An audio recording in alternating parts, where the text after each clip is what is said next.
Ang lahat ay magsisimula sa pagkakaroon ng interes sa pagbuo ng isang wiki project. Lingid sa kaalaman ng nakararami na ang pagkakaroon ng isang wiki project ay hindi automatikong proseso, tulad ng isang itlog na inaalagaan ng isang inahin. Dumaraan ito sa pag-aalaga, paglilimlim, at ang kapanganakan ng sisiw. Sa aspetong ito, ang ipapanganak ay isang proyektong wiki. Ang interes na magkaroon ng isang proyektong wiki ay magmumula sa mga speakers o di kaya naman sa mga editors. Ang pinakahalimbawa na lamang ay kami, ang Wiki Advocates Philippines. Ang proyektong nais naming isakatuparan ay aming isusumite sa Language Committee ng Wikimedia Foundation. Ngunit bago makapagsumite ng request ay dapat na isaalang-alang na ang mga mahahalagang bahagi. Una, ang proyektong napili ay dapat may valid ISO 639 language code. Ano nga ba ang ISO 639? Ibig sabihin, ang wikang gagamitin sa proyekto ay buhay, may gumagamit sa pananalita, maging sa paglilibag, at patuloy na umuunlad. At syempre, kailangang siguraduhin na may sapat na miyembro na magiging katuwang sa pagbuo at pagmantinya ng wiki project. Kadalasan ay magsisimula ito sa mga datihanang editors na naging parte ng isang kampanya o kaya naman sumali sa mga edit-a-thons. Sa karanasan ng aming grupo, ang unang incubator project na napagtagumpayan naming maipaaproba ay sinimula ng 1 hanggang sa 3 editors. Mula doon, nag-imbita kami ng may mga interes sa proyekto at pinanatili ang kanilang kagustuhang maisagawa ang aming layunin. Ganito ang sample ng request project. Makikita sa itaas na bahagi na may 3 vital process. Ito ang submission, verification, at final decision. Sa submission, kailangan isumite ang mga importanteng impormasyon. Bago pa man magsimula, maigi at mayroon namang guide na magiging basihan ng tamang pagsusumite. Habang sa verification stage naman, kinakailangang maalagaan ang panukalang wiki project. Kung sa pagpapapisa ng itlog, ito ay ang pagliliblim. Dito nagiging critical ang proseso. Kalimitan sa mga proyekto ay naabot ng buwan o taon bago pa ito mailabas. May mga panahong dumarami ang editors at may iilang pagkakataon na dumadalang ito at napapabayaan na hanggang sa magkaroon na naman ng isang grupo ng editors ang magmantini dito. Habang patuloy ang pag-aambag at pag-aalaga ng editors sa kanilang wiki project, patuloy din ang pag-monitor ng Language Committee gamit ang cat-analysis. Dito matatrack ang activities ng contributor sa incubator project. Magiging basehan din ito ng Language Committee sa pag-aproba ng wiki project base sa kung ano ang overall progress. Malaking tulong din ito sa mga editors dahil dito, visual nilang makikita ang kanilang progreso. Magiging panatag ang mga editors na naaabot nila ang tamang bilang ng edits kapag kapansin-pansin ang madadaming linya na nagpapahiwatig ng aktibong pag-edit. Samantala kung nagiging bakante naman ito, malinaw na nasa kritikal na naman na estado ang proyekto. May panganib na muling magsimula sa simula ang mga editors. Ganito ang sample ng approved wiki project kung saan mangyayari sa final decision stage. Naglalaman ito ng mga detalyeng nangyari patungkol sa proposal, discussion, at localization ng wiki project. Dito rin makikita ang mga editors o mga may interes sa proyekto, kung paano sila sumasang-ayon na dapat ngang buhayin ang proyektong wiki na ito. Sa ilang pagkakataon ay may iilang hindi sumasang-ayon. Sa ganitong paraan, nakikita ang pagtatrabaho ng editor sa wiki ay isang kolaboratibong proseso. Hindi ito gawain ng isang tao lamang. Ito ay pagtutulungan ng lahat ng mga editors, datihan man o baguhan. Matapos nito ay ilalabas na ang wiki project sa incubator upang maging ganap ng wiki domain. Maaaring maaprobahan ng isang wiki project kung consistent ang humigit kumulang sa 5 hanggang 10 editors sa loob ng 6 o lampas pang mga buwan. Ito ay base sa aming karanasan at obserbasyon na rin sa guidelines. Maaaring may ilang puna ang mga kasapi ng Language Committee kung paano pa mas mapapaunlad ang isang proyekto. Alalahanin lamang na ang mga punang ito ay hindi para iantala ang proseso ng pag-hatch, kundi para mas mapaigi pa ito at mas maging kapaki-pakinabang para sa nakakarami. Kung matagumpay na maaprobahan ang proyektong wiki sa incubator, ito ay hindi lamang pagdiriwang ng inyong lokal na grupo, kundi lahat ng editor sa mundo ng wiki. Maihahambing ito sa espesyal na pagdating ng isang sanggol sa ating mundo. Ang wiki project ay magkakaroon ng sariling espasyo matapos itong aprobahan ng Language Committee. Layunin ng Hatch a Wiki project na matulungan ang mga komunidad na nagnanais magkaroon ng sariling wiki. Naglalayong kaming sa hinaharap, mula 1 o 2 proyekto, ay darami pa ang mga itlog na aming aalagaan o mga incubator projects na aming pagtatrabahuhan hanggang pa isa-isa itong mapisa at mapakinabangan ng mas nakakaraming users ng wiki. Muli, Kami ang Wiki Advocates Philippines mula sa baybayin ng Pasakaw, Pilipinas na nag-iiwan na if you want to hatch a wiki, edit them daily.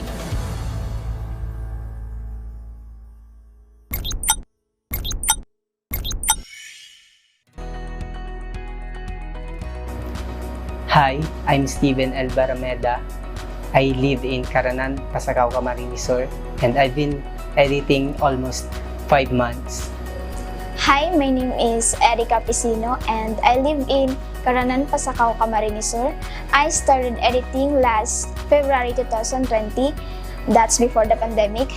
Although I can tell what will happen next month or next year, if I still have this position of being volunteer here in Wiki Advocates Philippines, I will choose to contribute by the means of art because I know that art is one of the medium that we can use to share ideas, information, and messages to the society.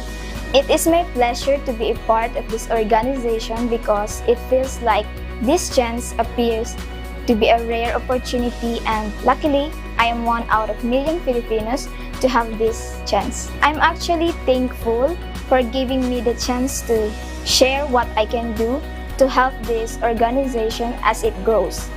At last, I can say that being volunteer here in Wiki Advocates is worth it. Thank you. Hi, my name is Miriam Bonales Piquet from Zone 3A Caranan, and I started editing since December 2021. I have only been volunteering for a short while, and I would say that the memorable experience I had as a volunteer is when we went to Catanduanes to donate the Kiwix device to the teachers at Bislig Elementary School for them to access the abundance of free knowledge without internet or without the data connection. During my volunteer experience, I had met a lot of individuals, and through volunteering, I found myself learning in new skills which has developed me into the person I am now. Being part of Wikimania in 2022, I'm lucky enough to be part of this organization, and I feel valued and respected as a member. My name is Cheryl Jean B. Bengwa, one of the members of Wiki Advocates Philippines. I have been with Wiki Advocate Philippines for almost 2 years, and I'm currently residing here in Pasakaw, Camarines Sur. Being part of Wikimedia became an eye-opener to me because I discovered that we can still push for free access on knowledge if we have companionship. All in all, Wikimedia Foundation showed me the essence of voluntary sharing, inclusivity, and getting opinion from different people around the world. My name is Daphne Tibong Podin, currently residing at Zone 5, Santa Rosa del Sur, Pasakaw, Camarines Sur. 3 months ago, I joined Wiki Advocates Philippines, and I joined this organization because I want to widen my knowledge about local wiki projects that we are currently editing right now. The wiki project that I like most editing or contributing into is Wikicode. For those who don't know yet, Wikicode is a compilation of quotations made by notable people. Why did I choose Wikicode? First, since elementary, I love creating quotations until I graduated in senior high school. My busyness in college made me stop doing quotations. So when I heard about this wiki project, it gets my interest and it excites me. Second, it supports different campaigns like Art Plus Feminism, which is a very vital movement that aims to fill the gap between men and women. Through Wikicode, we can also support other campaigns like environmental awareness and climate change advocacy. And lastly, I love how this project helps our community in preserving our culture, especially our local languages such as Central Bicol and Tagalog, through the currently underdeveloped wiki codes for these local languages, the Wikisambet and Wikikawikaan. Hopefully, these wiki projects will have their own website soon, so we can introduce this to a wider audience in our locality. I know that someday we will thank Wikimedians for editing these wiki projects because it will make us proud as a Filipino. Yes, I totally agree that we can combat fake news or misinformation through editing in Wikipedia. For me, it is by making articles regarding what is fake news, how it happens, what are the different ways on how to prevent spreading fake news, and educating volunteers on how to cite reliable resources. This will help people be familiar with fake news, how it happens, its effect, and how it impacts us when we ourselves become a victim of it. Through this, we are not only aiming to combat fake news, but we are also helping other people to be responsible digital citizens. Also, by encouraging other people to contribute to this open source educational source by simply knowing how to cite reliable resources and adding references in every articles in Wikipedia. Letting people know that they can combat misinformation in their own simple ways is already a step in preventing the spread of fake news. We are inviting you to join this Wiki Advocates Philippines and help us improve our local wiki projects like Wikicodes and Wiktionary. Thank you. Hello, I am Daniel Hebreo Barameda, currently residing in Barangay Caranan, Municipality of Pasacao, Province of Camarines Sur, and I have been editing on various wiki projects of our local language since March 2022. So the experience that I will never forget was to feel how ecstatic I was when I saw how approachable the enthusiastic teachers from Bislig Elementary Schools and to have an opportunity to talk to some of the teachers was a gleeful experience since I had to use my hidden ability to have an effective communication just to connect with them. And as an individual, I am satisfied that the said activity has shaped some part of myself as a human being to have any interactions with the new people I met those times, and provided me also an opportunity to develop a new skill or build on my existing knowledge and experience. And being part of it is an honor to be able to contribute to the state of sharing and learning new opportunities, such as providing free knowledge that is accessible to all. The pleasant feeling of excitement and an expectation of something joyful was aroused among us by knowing that we will be holding a local meetup in celebration of Wikimania 2022 that will include a series of edit-a-thons on specific incubator projects and Central Bicol Wiktionary. And hypothetically speaking, the Wikimania Conference 2022, organized by volunteers and hosted by the Wikimedia Foundation, had many presentations and discussion including Wikimedia projects such as Wikipedia and other wiki projects. That is why I am happy that the Wiki Advocate Philippines was among those selected for the program in Wikimania 2022.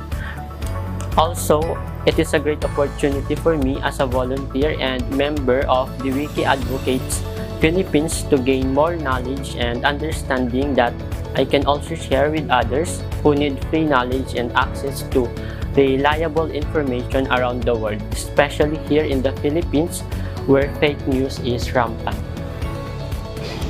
I am Analea Belves, one of the volunteers in Wiki Advocates Philippines. My username is Anli123.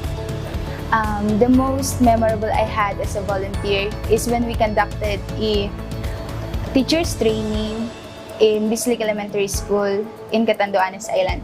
I was so quietly nervous because I am just a student and I am assisting a teacher. So I keep on my mind that what if they don't follow me because I am just a student.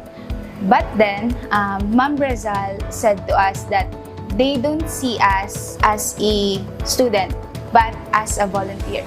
My heart filled with pleasure when the teachers asked more about the device, the Kiwix, and she let me explain how beneficial it is. Indeed, I learned a lot in our whole activities in Catanduanes. In fact, it made a huge impact to develop my character. Lastly, it helps me to understand what reality is, that there's a lot of people and places that are struggling just to share the knowledge they have. That's all. We are the Wiki Advocates Philippines. Please support Hatcha Wiki projects.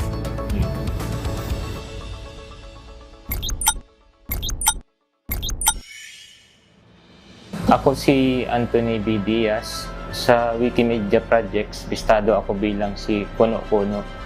Nag-edit ako bako sana sa Wikipedia, kundi sa ibang proyekto kang Wikimedia, arog kan Wikicode, Wiktionary, as in nag-aambag man ako ng mga images, sounds, as in iba pang files sa Wikimedia Commons. Naging parte ako kang komunidad kang Wikimedia taon pang 2012 sa pag-attend ko sa sarong tiripon ng mga Wikimedians. Pero mas naging igot ako sa pag-edit magpuon kang 2018 sa sarong kampanya kang Wikigap, kung saan katuyuan kanina mag-ambag ng mga artikulo manungod sa mga babae tangani na malabanan ang napaparalawig na gender gap sa Wikimedia Project. Saro ako sa naging tagapagpundar kang Wiki Advocates Philippines, kung sa inang primerong katuyuhan ni bilang sarong grupo iyang magpaluwas ng mga proyekto sa Wikimedia Incubator. Pinuunan mo ini kay itong matawan meaning interest ang pagpakarhay kang Central Bicol Dictionary na kang 2019 nga ni 13 taon na siya nayaon sa incubator. But sabiyon mayong nagihiro sa iyang editor or kung igwaman minimal lang na maray. So sa laog ning 2019 mag-abot ning 2021 mahigot mo ining pinagtarabangan na kaaganing mga entries sa Bicol, pakaray ng mga templates. As in, paminsan laagan man inining mga litrato. Sa lawig ning 2 taon, maswerte kami na sa wakas tinugutan kami kang Language Committee, kang Wikimedia Foundation na magkaigwanan sa diring domain itong specificong wiki project na ito. Kaya kang January 2021, official na ining iniluwas sa incubator na estado. Sumunod na mga bulan, dahil sa kamuyahan mi naman na makapagpaluwas ng mga panibagong proyekto sa wiki, pinagtawan ming pansin ang Wikicode project, particular ang Central Bicol as in ang Tagalog, iyo man ang inot ng mga lengguwaheng samuyang naintindihan. As in, maugma kami, ngunyan na taon, inindo ang proyektong ini, saruin sa mga nakalinyang pwede na magkaigong sa diring domain sa maabot na mga bulan. So, ang ideya sa likod kang Hatch a Wiki project o kung sa Bicol, paghimsa ang mga proyektong Wikimedia, iyo ang pagduman sa mga opisyal na lengguwahe sa Pilipinas na mayo pa ng espesipikong wiki project. Bilang sarong grupo, ang samuyang katuyuan magdulok duman sa mga nagtataram kay itong siring na lengguwahe. As in, gamit itong lengguwahe na ito, makapag-create man sinda o makapaghaman sa dirindang proyekto, arog kan Wikipedia, Wikicode, Wiktionary. Hinihiling-hiling mi na sa maarabot pang taon, ining samuyang programa, ma-adaptar man ini sa iba pang parte kang Pilipinas. Bako sana digi sa Bicol. Kami sa Wiki Advocates Philippines, daw nga ni kami mga grupo ni mga editors, dahil kami nagtatapos sana sa pag-edit sa mga wiki project. Sa tinututukan mi, iyo ang pag-train sa samuyang mga membro na sindaman mismo makapag-organize ng mga editaton, mga kampanya na makakatabang sa paghaman ng Wikimedia projects. Bilang sarong editor, iba ang dedikasyon na dapat mong itao sa mga proyektong yaon sa Wikimedia Incubator kumpara kay itong mga ordinaryong wiki projects na may sadire ng espasyo. Igdi, nangangaipon ng disiplina ng panahon, as in, padagos na pag-edit. Daw nga ni, may mga beses na igwaning mga problema ang grupo, arog kang paminsan maluya ang internet, o gabos na membro igwaning devices. Gabos ito sa grupo mi sa Wiki Advocates Philippines, tinatawan mining solusyon. Ang nga ni itong ataman ng mga proyekto sa incubator dahil may mapabayaan. Ang Hatch a Wiki project, pwede ta siyang maikumpara sa kung paano naghihilom-lom ang sarong guna sa iyang mga sugok, hasta ang mga sugok na ni Mainsa na. Sa proseso kang paghilom-lom, kung hihilingon tayo sa aspeto kang sarong Wikimedia project na yaon sa incubator, iyon na itong panahon na kahit buwan ibang consistent editor sa sarong wiki project sa lawig maning pirang panahon. As in, pag ini sa tuya nang naabot, mapasiring na kita sa paghimsa o kung sa aspeto naman ng Wikimedia project, iyon na ini ang pag-aproba ang Language Committee na itong spesipikong wiki project na ito magkaigwa ng sadiring espasyo. Ngunyan na tigaan dami ang pagluwas ng Central Bicol Wikicode as in Tagalog Wikicode. Sa saruyang mga plano, iyo ang paghanap na naman ng ibang lengguwahe sa Bicol na magkakaigwang sa diring wiksyonaryo. Ang saro sa mga grupo na napaulay ni, iyo ito mga parasurat tali sa katanduan. As in, naghagad sinda sa muyan in tabang na sindaman sa lengguwahe ninda magkaigwa sindang wiksyonary, siring pang Central Bicol Wiksyonary. Sinsa maarabot na bulan, kung mailuwas man nga ni itong duwang wiki project na samuyang hinahalat-halat, ang samuyang grupo maayuda na naman duman sa mga parasurat ang ani na maman itong wiksyonary kang katanduanes.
Hello, Wikimania. We are ALCD from National Zhengzhi University from Taiwan.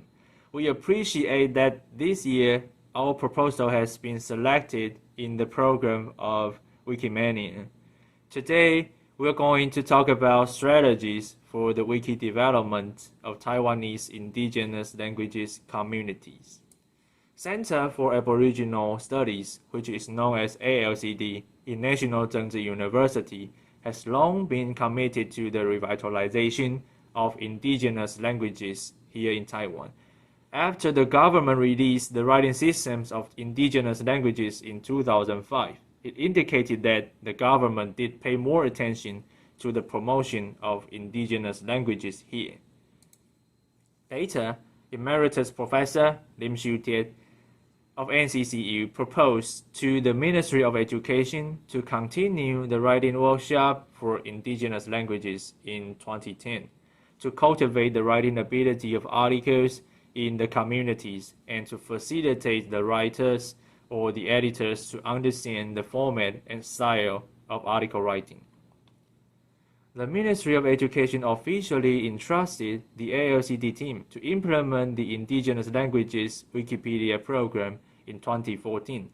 During the planning process, the ALCD team organized different activities and workshops for the article writing.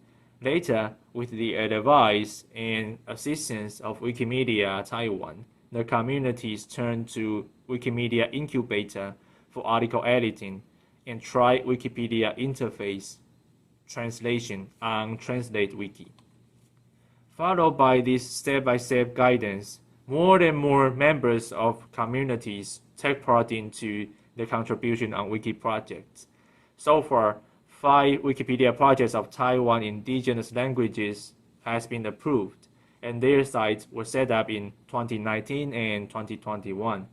Regarding the incubation process of Taiwan Indigenous Language Wikipedia, the details can be found in issue 79 and 103 of the magazine Aboriginal Education World on ALCD website. The 2022 Indigenous Languages Wikipedia editing project is the third phase of the project entrusted by Ministry of Education, and the current project will also continue to be implemented by the team ALCD. The focus of this project will be on maintaining the activity of the 5 wiki communities, whose Wikipedia projects has been approved. We expect to continue to provide technical support, like a tutorial or online class including basic Wikipedia article editing skills, and also expect to strengthen other skills of users from the communities through workshops such as uploading image files, audio files to enrich Wikipedia articles. After the edit tutorial and workshop, we also plan to organize competitions. Through the competition, the users can improve the content and quality of Wikipedia articles and also to promote the activity of the community. Next, I'm going to talk about development of each community in the future. First of all, independence of the communities. Through the funding of the Ministry of Education and different workshops, forums, conferences, and activities organized by the ALCD team, the Taiwan Indigenous Language Wiki communities can maintain a certain activity.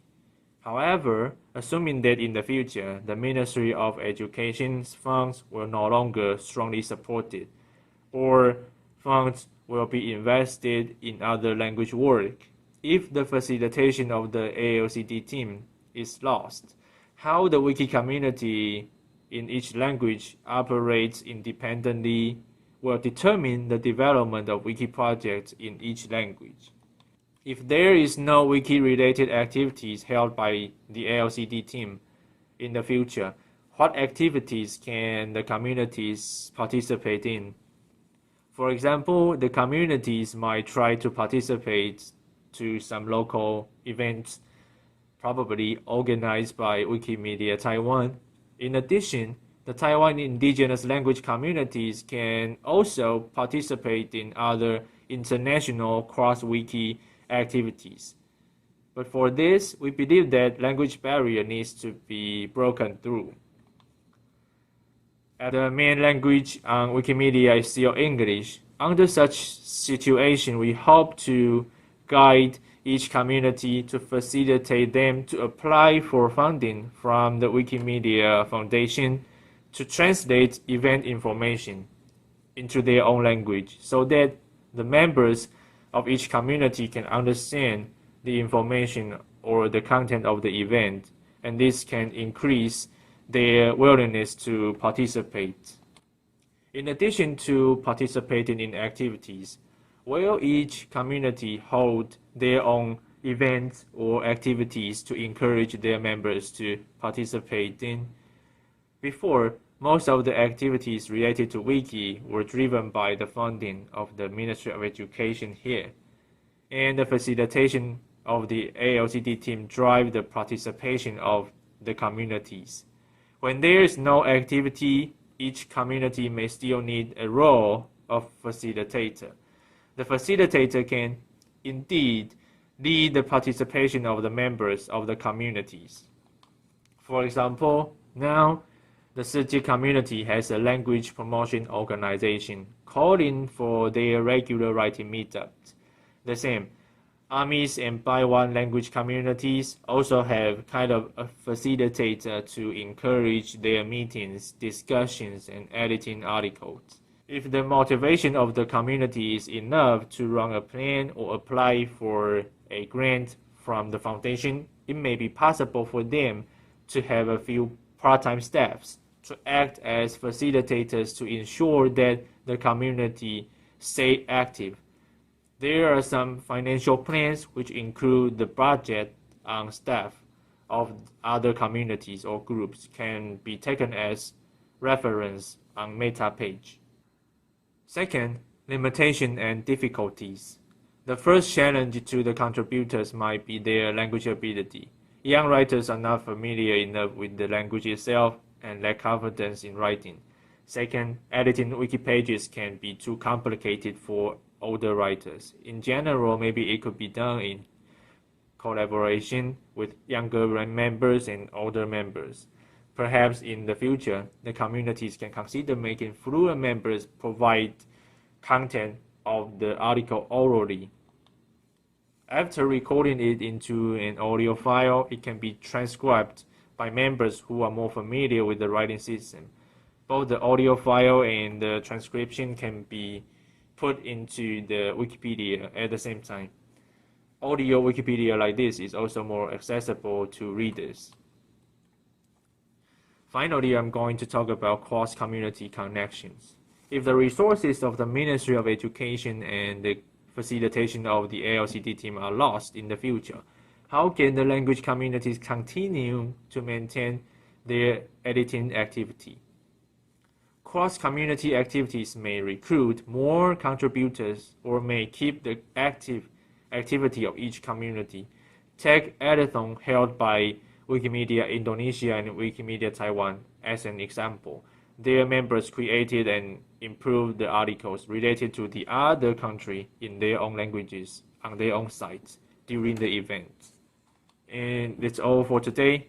Dosia, thank you. Cito ko tiwai sayun kako. Aiza demiat amusakamu kako to ikal no sakatuluai atungdo no buyo. Uzuma satalakawai abuyo hao.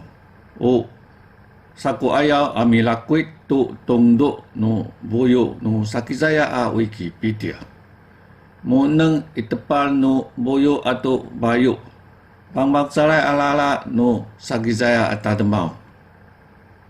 Kalau pestuku demi-demi at.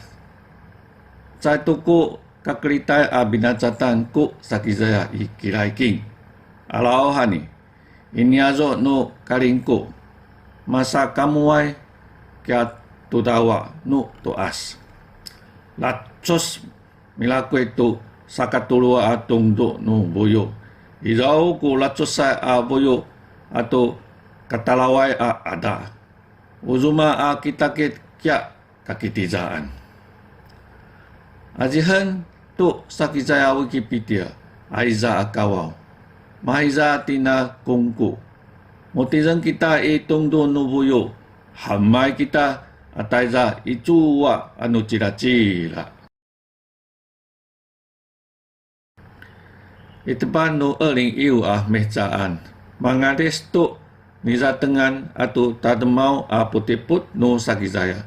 Padap ni 正大原住民中心 atau Pasupanai Apu. Saya tu katalau kami. Mahalaci kami tu masaupu mutlak atau nipatizan tu putiput. Memboleh tu satanang mitanam misulit tu satinakuan sapacelilan. Mecozoh patizengai atau misangai sapacelilan. Memboleh atau mutimatau tu tai pulai da asulit. Patizang tu pacu saupu no sapacolilan no panengai lacur.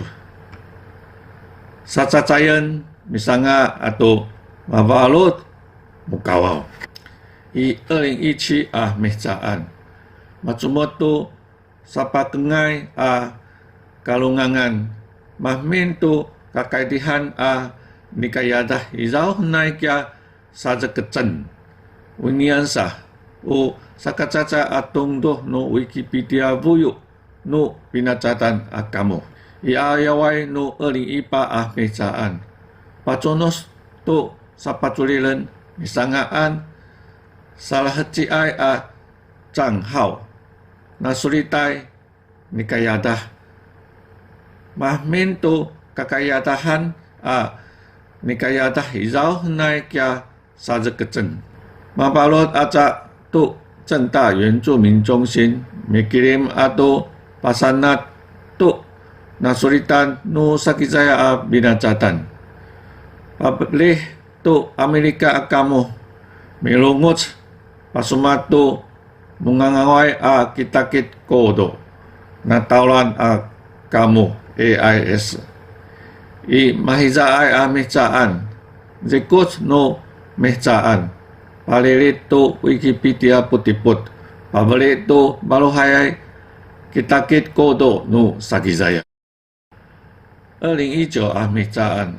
Balang-bangan apu. Masanga ai 3,600 abalih atau 6 amang tu tulik. Sajikuzai malah heci cai-cai bulat sasa admiat winiansa usakatusa atungdu no Wikipedia vuyu no binacatan kamu. 2020 katokoh 2021 mehcaan.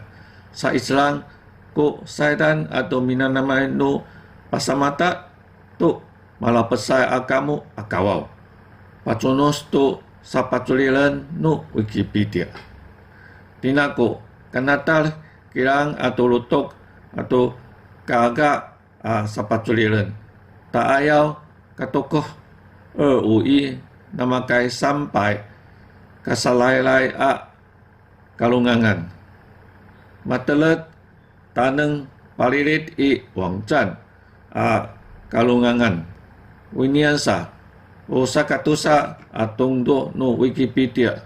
Buyo no binacatan kamu. Itungdo no buyo kasinaw inay kutan mau tani anu hati ni tala satipan maizahaw no kamu no babalaki. Ami cumot kita sakati nengai atau latsusay asubal anu masinawal ku culir atasa padateng ku walutunumita. Amadabay ihulun atasa papatay no taluko. Patineng kami izaw ku sasatakayan atau katalawan ayaw no culir numita. Alaw hani inay ku tungos milias kita. Sisa ayaw paluhay amihcaan. Ami pilih kita tu sakapahay akawaw.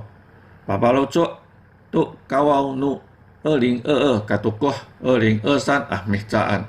Numa satu milungos kita atay nito ku dungi atau midiputai adik tu. Icapi amih caan. Pilihan tu na ayawai malah ciai taneng. Sakapahan, sadimacan, sacakatan, rumah satu, palilit, saungai. O kapahai mata tungusai kawau tunu sakizaya Wikipedia. Ai rasa, caka taneng tuku lalacuran. Inai tuku pasamata tu malau pesai kamu kawau. Malio ko misuritai. Sisa, salawilau tu sakizaya Wikipedia. Anu ayaw saungai nu sakizaya Wikipedia. Kai mucuzuh tu kamu aputiput mikulilai. Saidan nu kamu atau misakakawawai nu media. Mitulung tuinian kawau. Palalit micuzuh tu saungai nu sakizaya Wikipedia kawau. Nama lakuit kami sakatulua tungduk nu Wikipedia buyu. Cai mahiza nu ikirai buyu. Mari temuh tu latsusai kawau. Mari temuh kami tu bangcara binacatan. Nama cakat kuhni tu Wikipedia ai mecaan. Utayan, sejek, teluku, paiwan atau pangcah cedekai kuhni. Kalau tak tengah kami, amali temuh henai tu zuma sa Islang patizeng tu kamu ai binacatan. Hatiza tuku kamu numaku. Atasai kapah ku uji namo amin. Ku kai. Dalam suai pihak nama kana yaku serku troku ni berahu ku Wikipedia itas sejak setiak setiak kaya ku ha. Jasa yang makaras ku bi palai miah mesupu munan lemengau kari sejak tempusu. Kiani pusu lemengau ku jasa yang kika endang kemelawan ni penikun kenlangan anak bita kenuang ka kari sejak. Ni pusu rengaku mu sayang ni kan perajin kari endang kemelawa Wikipedia mata sekali sejak terkekingan. Ni kan jiagan tergesa 教育部 ni jiagan lahpun baru biasan 政治大学原民中心哈。endang kemelawa Wikipedia mata sekali sejak terkedah. Ni kan jiagan bersetutui kari kepentingan. Buku itu kia kasau penikung anak bita kenuang ka kari sejak. Heji bito lemengelung ni semulu ha. Perajin kari, kika belalai pi muda kepahun hajin kari ka karena ketan namu gagam menik babau na berkesasa sini. Ni kan lituk temu iwan pering uya bawan ni dakis bawan ha. Kia ni kan kingang keskana berkesa dakis bawan ni menik kawas sayang. Wada gedama mahuma bunga da kiani. Ia tapi hongi ka kingang kari mepahingka kari do beungas ka sejak da. Kiani asita ka kolong tebayahan pi melutus ka kari da rudan spion ni ha. Belalai hang endang kemelawa wiki mata sekali sejak. Kika ni kan jiagan dedegesa 教育部 temudun munam. Mekepah dekat kingan ni melutus biasan dekat ska dekat jiwai 社会领域的hajin negia genutus nanto dan hagan negia gentusan. Teruma pagkatao namo kika mahatu nami hajiran kari sejak. Andaan kemelawa wiki mata kari sejak jiagan lahpun baru sapapiasan 政治原民中心哈。Berahu sida kika gozo da lituk demo. Kika miah demokesaka keburuhan lahpun 政治大学原民中心。Nini berajin miin mebebiah miah demayau saung pintai ka betasan embedekesada. Teruma pagkatao namo kika sinagulong nami siida. Andang kemelawa wiki mata sekali sejak degedah. Nikang kia kasau jiagan kemelingan kari sejak da. Berahu sida kika yaku dah nini pusu berdekesat hajin kari nikan 5 sengari. Sao sengkawas hatu nami matas. Kinggang kapukui mespas kemakalan pitu na kenlangan kelawam ni. Parai bi menia kebabaw Wikipedia kakari da sejak urida. Parai bi ketaung ni kelawang kana babaw hargana sejikun uri. So, hangkawas sayang o ida nami matas kika alan Taiwan. Ni sayang do wada nami ukay biyam hatu matas kingang kapukui meliman na alan Taiwan da nini. Ini nami kestok matas ha. Hamuya ho ma nami magkaray bi lengelungan tedua de hok sayang. Kika nika nami habaro bi mababih ni ledurudam. Ukay wuriyo mbedegesa supu semeluhay ni demayaw. Kaya ni teruma o kika kana teuman na teruk kari gelegan sejak. Kika sa Wikipedia kari teruku tota degadaya na mbedegesa ni mababih. Penikung anabita kenuang ka kari sejak. Nikang ka merahu kemkol pentasan. Nikang ka dem kesaru dan mata seruan tienau. Nami sayang o kingang idas mendekat nami pautas sama kempat hajin kari. So mebebiah o kingang jiah nikang lima sejak musa Wikipedia. Nami nanak leglu pintai. Kika musa baro besaung hajin kari wadam hadu embedeksani. Yasa ungas pi sejak demayaw tenan. Kaya ni asyitagam kerai lengelungan nanak ka kepelingan besikun demudung kari sejak. Ada saw mesupu tapi kana ka lengelungan melutus kari tananak. Kaya ini bi legelu. Kaya ni saw heji nasi dedua laung bi kana ka kekepahung Wikipedia ni do o lengelungan mu o musa habaro bi bebiah miah demayaw ni semeluhai urida. Lemengelung ni semeluha melidih mahtukari. Ini kerah kau do ini kerah hau do betu cinta. Asyitaka mekala ka genderumu seni genderumun. Kika uhai kebahin. Kika uhai kebaungat ka kari sejak nanya kebabau dahagan. Kebelingan pesikun temudung kari sejak mahuai namu balai.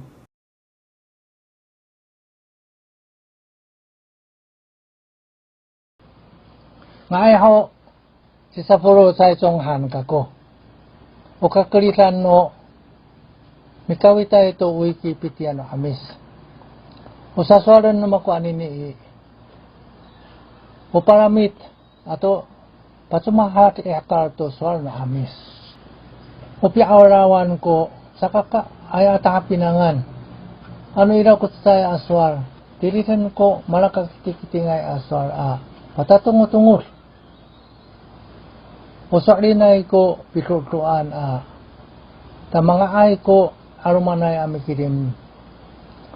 To nisaharatangan sa bawah hatidir. To sakafana to maamaan. Masao po to tataya kami malatarayay paratohan. Kinatsay to tsay aripay.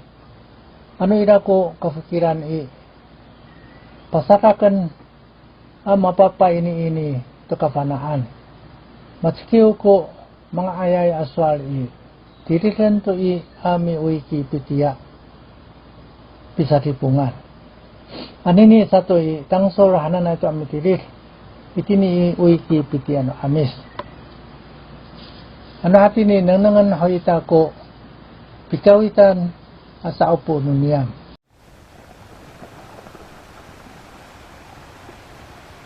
所以按照刚刚讲的，就是说，我们这个阿妹的维基百科的团队，除了是各自的条目之外，负责之外，我们也跟着时事在走。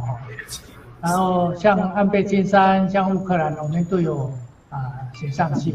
那这些照片，我们都是按照这个原来的那个方式就是盛大教我们的方式去贴上去。Irawat Nurian. Misalnya kami tu ya tu mitui kami tu fakroh, misalnya tu sapi tihing yang tu fari, tidak sana kami lalu makno naga 怎么讲，在岸边啊， Tira sana to kami mafuti atau kakak aku hau. Kakak aku kari ucirai.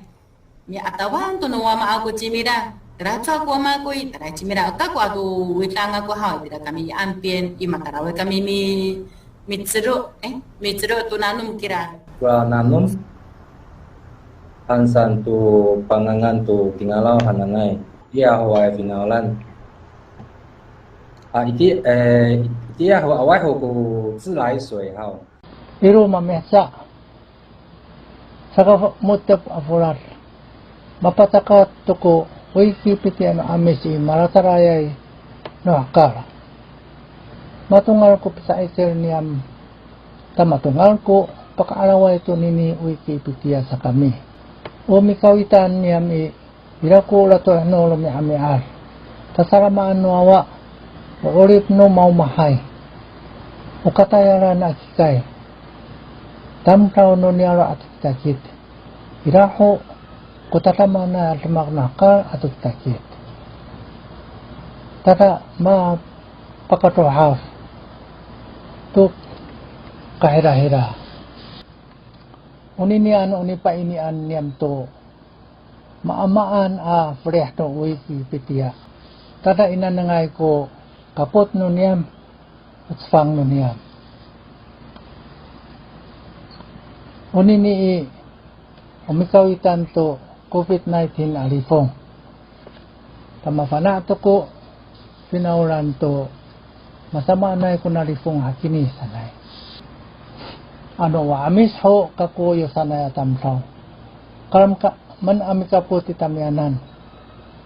Tamapulong ta ami ausaw to panak no to as. Mi patnak to so no amis. Ututungay mi parachi tuno niya ha mikafana to pitiris ato paswa mi sana amis. Tatamamak kufaro to amikaput. Tunin niya sa upo ng kawitay. To Wikipedia na amis. Mapaini ito tanang. Yumikawi to wiki. Ira ko pa ini ato pirao ito. Hinaira i maratalayay para tohan. Maparo i kataangatan. To takamanay afana. Masongira sa kuno niya haswar isano amis. Opisa iser niyam to nini almag i. Tata ay to karafot ko sar numita wa amis. Ati hay ho kutatayaran. Naira ko pikapot na mo.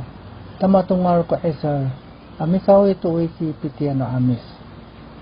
Misa iser kita amatayar to nini atasama na yalmak. Now hani mihamhamay ko finaulan ititanan. So ako sasawasan numita ko nihara. Mihaditi kami amikawit. To Wikipedia. Tama paulip ko pungka no amis. Ukalitaangan ko nini mi paadingay ato mi patanakay ito suara ato pungka. Malaki sir amit suro ako pikapot mo na mo. Aray hanako itini.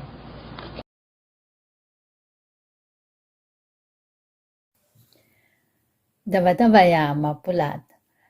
Marva kanarawa sa makaya talumaza aki tau chikran tai chuanya chinarivatan tu chua kembashi chavila pata tu chu.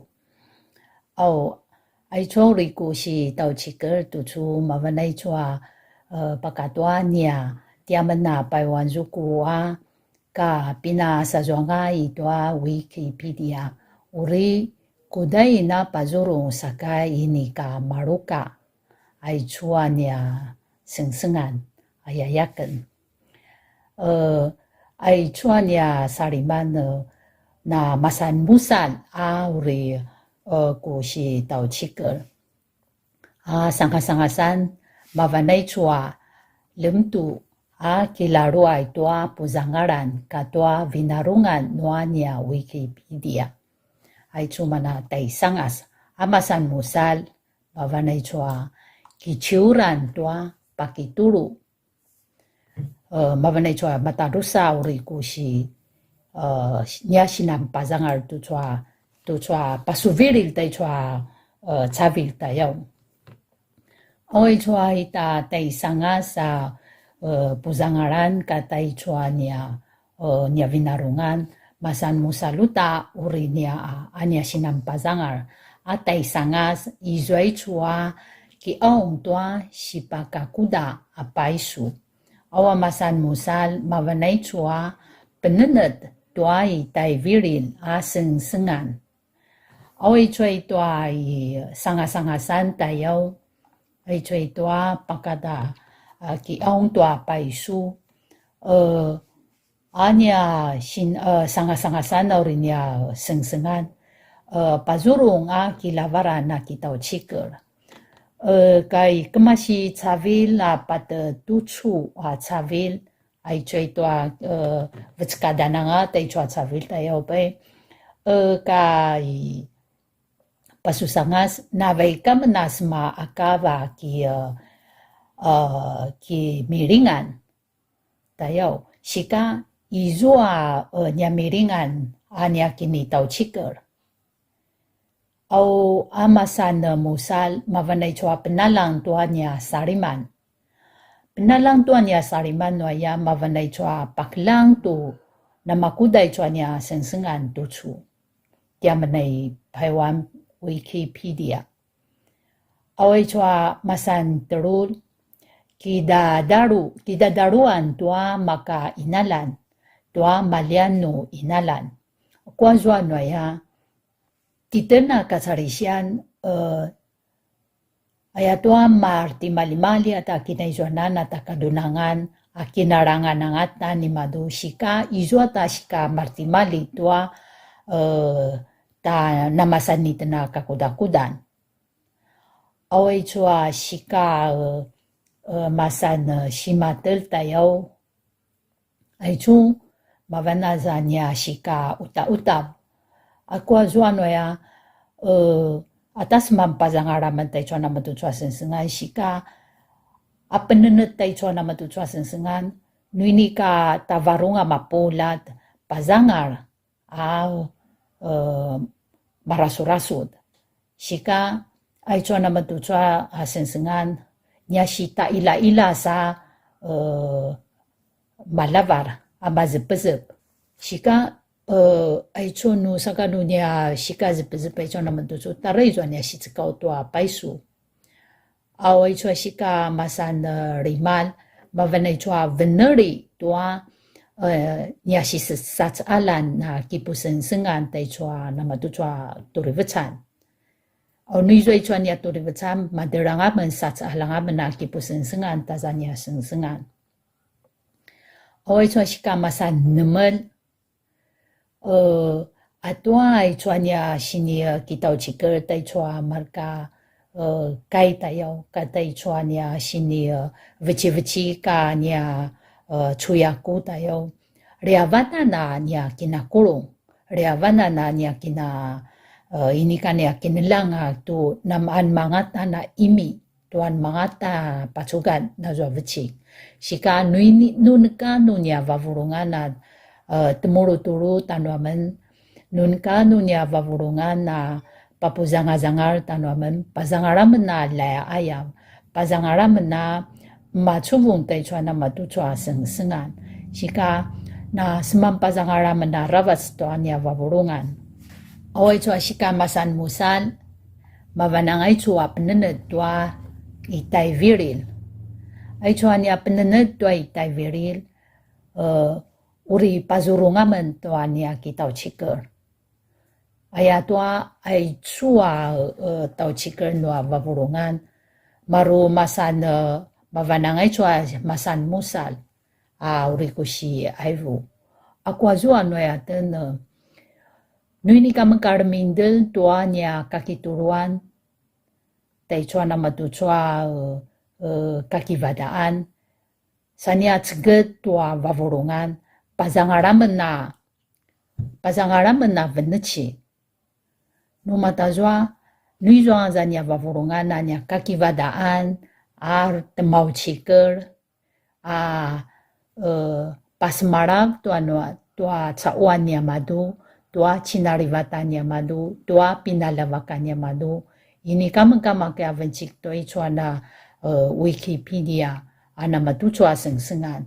Shika nuini katia madu pasangara mena kipo sengsengan. Ay chua ita sanga-sanga sana masan musala ichua masan terul.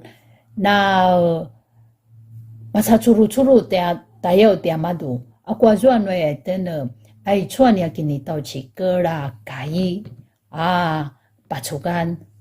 Nuini ka pinapapened-pened, vincikan, ini kau ri malaruay, saka urinya sibicik, saka urinya cuyakuy na ngauta, saka ay chua na matuchu ki maklanganga, ki na makakaizwazwanga, kian ma neka, kian ma uri sipatlu, uri aya sa nya pened tay chua na matuchua pakatoa ki tau chikir tua vavorungan. Awai chua masan musala ki churuan tua pakituru tua chua merka sengsengan. Ula ay chua niya kini azwa marka kaya sini tau chikir. Ula pasan vechiken. Ula masan sunat sa lengwai tua sisdalepan tua sipaturu tua marka situ ayaman aya tua ai chua na matuchu nuini kata atazoena palarwaya seman sunat uri mauri patakai kinekanga awaza cawan wata vuvu uri mauri panga awai chua viri lan sakanu tai viri makaya sipaturu tua marka situ ayaman makaya kemasitua takarana kai tua madere-dere patagil sa turui tua taradu sa tapazangar nu tamasauanga makaya uta kiringa tua taradu sisupuan sivicikan temau chiker ayayaman. Ay chua kukay riavana lakwa ay masatajikang patmaza zaku pasmarav tanuite na mapulat mali masaru.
Kerala, a narrow strip of land sandwiched between the Arabian Sea and the Western Ghats, is known to the world since time immemorial as a land of exotic spices and other riches.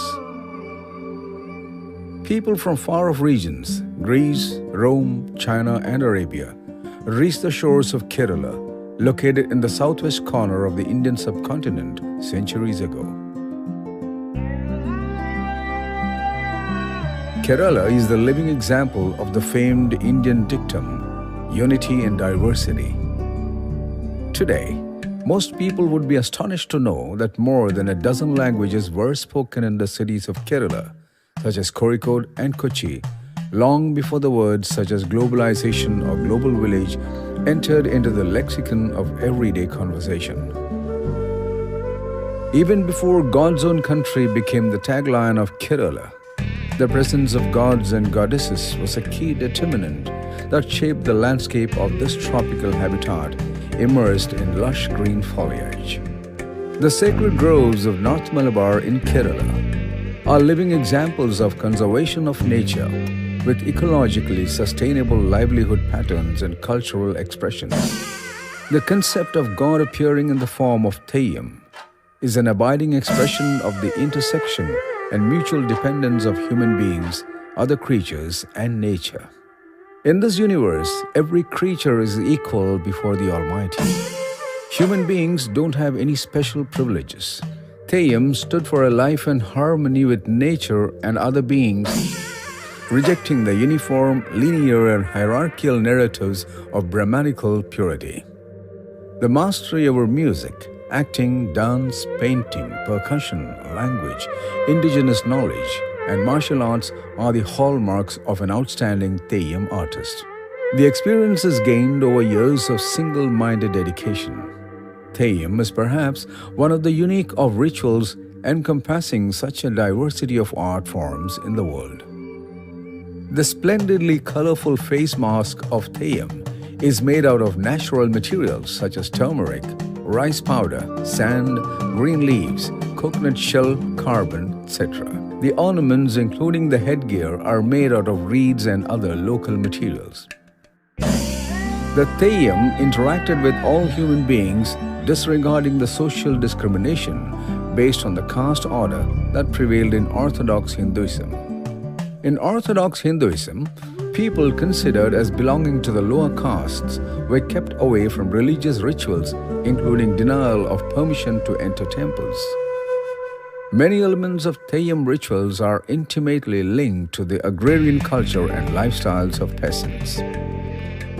The inevitable presence of Theyyams, gods or goddesses, in shaping the daily life of the people even today might have played an inspiring role in the coinage of God's own country, the celebrated marker of Kerala in the global tourism circuit.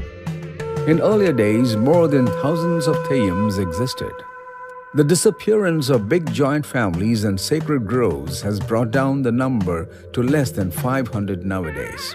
Although the number of Theyyams has declined, the awareness of their significance as a great signifier of the harmonious human-nature relationship gains wider recognition and acceptance day by day. In the era of climate change and global warming, the sacred groves and Theyyams of Malabar in Kerala have emerged as living examples of a lifestyle deeply immersed in harmony with nature.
at least 10, 15 minutes left at the end if we took off the.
Hello, everyone. Please, if you can hear us, please just write a message just to check that you can hear us so that we can get started.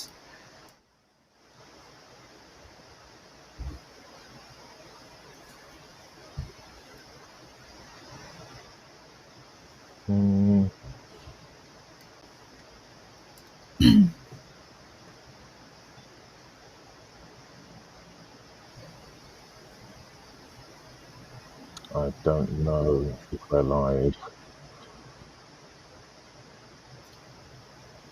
I think we I may don't be think live on anyone can hear us. YouTube. No activity on feed loop. Oh, we can. So The Toto. yeah.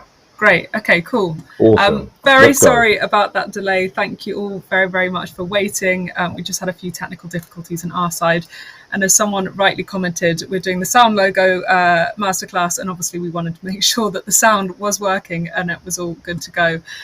So yeah, let's get straight into it because I'm conscious that we're running slightly behind. So welcome everyone. I'm just going to get my clicker to the right slide. My clicker now doesn't want to work. Connection lost. Sorry, everyone. Okay, here we go. So yeah, welcome everyone. Sorry about all of this. We are here to do the masterclass in music production of sound logos, and I'm sure you all know by now that next month we'll be launching Wikimedia's global sound logo contest, which we're really, really looking forward to. And so as Wikimedians, we wanted to give you the first glimpse of the project and give you the essential information and the knowledge and skills that you would need to know to be able to create your own sound logo entry and to enter the contest. Emma, so meet the team. So we are Massive Music, and we are a global creative music agency founded just over 20 years ago. And we deliver everything that a brand could need within the world of music, voice and sound. And one of those things is sonic branding, which you'll hear more about during this presentation. And a huge part of sonic branding and a fundamental part of it are sound logos as well. And so more personally, I'm Emma and I'm an account and project manager in our London office. And my conversations with the Wikimedia Foundation started probably just over a year ago on this project. And it's been really amazing to learn so much about the movement and all the amazing work that you do. So it's been a real honour and privilege to be working on it. And I'm really excited to be sharing our work, some of our work with you today. So I'll just pass over to Joe quickly so he can do a quick intro. Thanks, Emma. I'm not sure if it's just me, but I'm getting quite a bit of feedback on when you're speaking. It's kind of doubling up, so I'm not sure if there's anything we can do about that. Yeah, it's the same for me actually. I hadn't heard anyone else speak, but I'm getting the same issue, Joe. I'm not sure who we can ask about that. Yeah, just continue, and hopefully the studio manager can join and help fix it.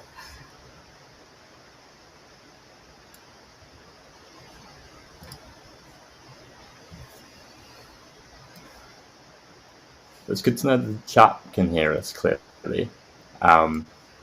It's slightly distracting to present when it's the audio is doubling up. So hopefully we can just continue if it's okay for everyone else, and we can just persevere.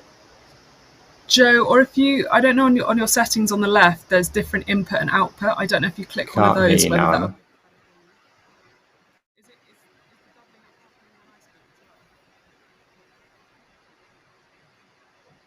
Emma, I'm not sure I can hear you now.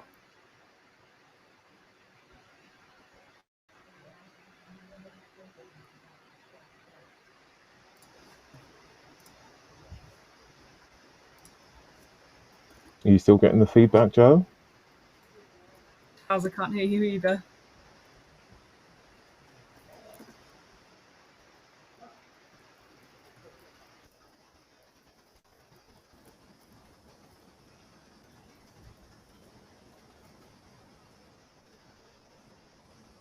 Oh, are you back? I was just wondering, yeah, if you could just, I think there's a bit of feedback coming up when we all speak, and then I couldn't hear Joe or Taz just then.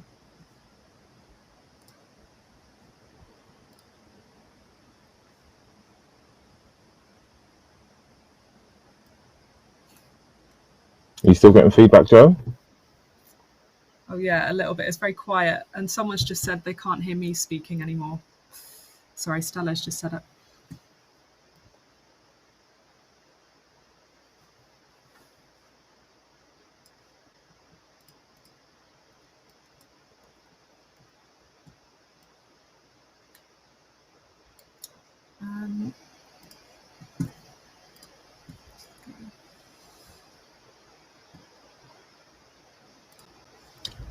Joe, if you can push through with echo, that'd be great, because I think it's coming through great on YouTube and also in feed loop. So if you could push on, that'd be great.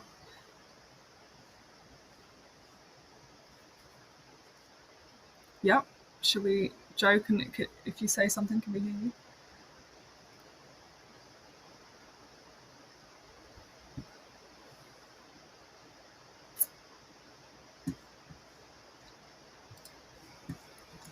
Okay, great. Well, if everyone can hear us, fine. Then that's probably the main thing. We're all doing individual slides, so we could just go as is and not hear each other, which is a bit of a shame.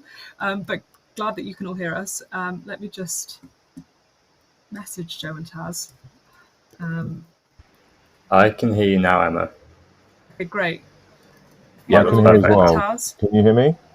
Yep. Yeah. Awesome. Do you want to push on, Joe? There doesn't seem to be an echo now, and I think everything is... Let's go ahead. Thanks for everyone's patience. So I'm Joe. I'm a senior creative strategist. I've been working in sonic branding and making sound logos for years and years now. So yeah, it's good to be here. Great, thank you. Thanks everyone for waiting again. Let's get into the presentation and get started. So yes, so first thing we wanted to do is go through a bit of a basic audio terminology. So give you some of the musical language or terms that we often use day to day and that become useful for you whilst entering the contest.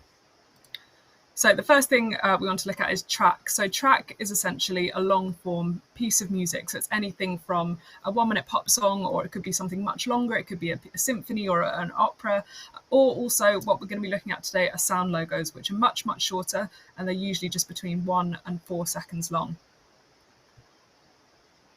Next, we have keys, so major and minor. You may have heard of these before. They're fundamental when it comes to talking about music and music itself. So we use major and minor keys for our chords, scales, notes, and key signatures.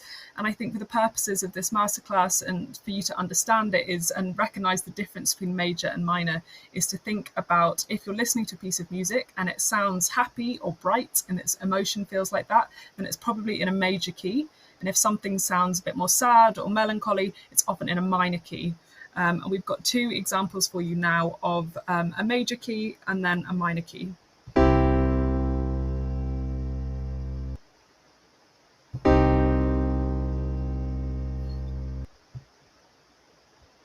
Unfortunately, I couldn't hear those examples. Please write in the comments if you could hear those examples. Hopefully you heard them. They were working just before.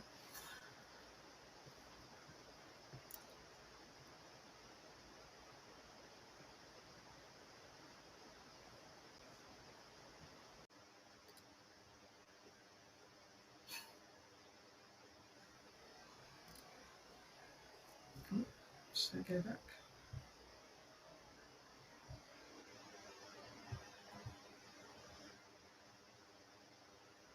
Oh, okay, great. Well, okay, perfect. Let's just carry on. If you can hear them, that's the main thing. Okay, great.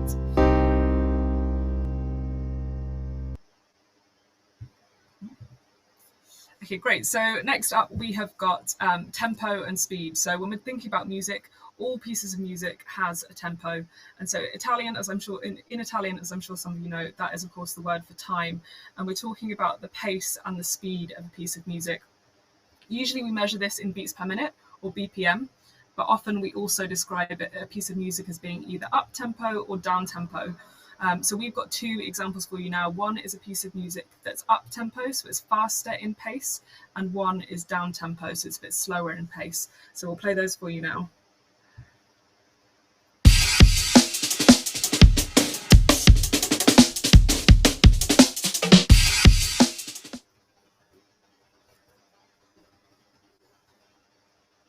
And slower, hopefully the last one finished.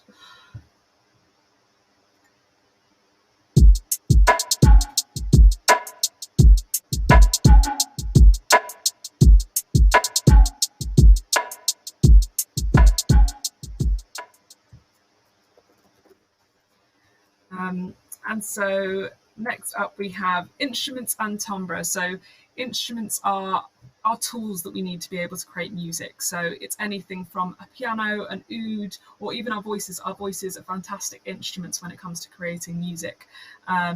And also with instruments, you have the difference between real instruments and synthesized instruments. So when we're talking about real instruments, we're thinking of live instruments or acoustic instruments. And if you're going to be creating music, you'd quite often record a live musician playing that instrument and then use it within your composition or your piece of music. And then also we have electronic instruments, which are synthesized instruments. Also, we've got, bring from instruments, we've got timbre as well. And timbre is essentially the characteristics of the sound. So you could have 2 instruments playing exactly the same note on exactly the same, for the exactly same length of time. But because their timbre has a different feel or tone, it sounds different. So that's, for instance, why you might choose one instrument over the other, because of the different feel that it gives. I'm just checking you can all hear. Yeah, everyone can still hear. Great, good. Just checking that Joe and Taz can hear me. Sorry about this, everyone. I can, yeah. Great. Okay, perfect. I think, now I can hear those. For the purposes of sort of making sure we can get through to the main bit of this this presentation, I think I might push through these next few slides just to make sure that Joe can get through the essential bit of why you're all here in the music production. So there is going to be a glossary that's sent round after this that we've already written that has these key terms on there, so you won't miss out, and we can send the examples as well. But I'm just going to skip through them quickly.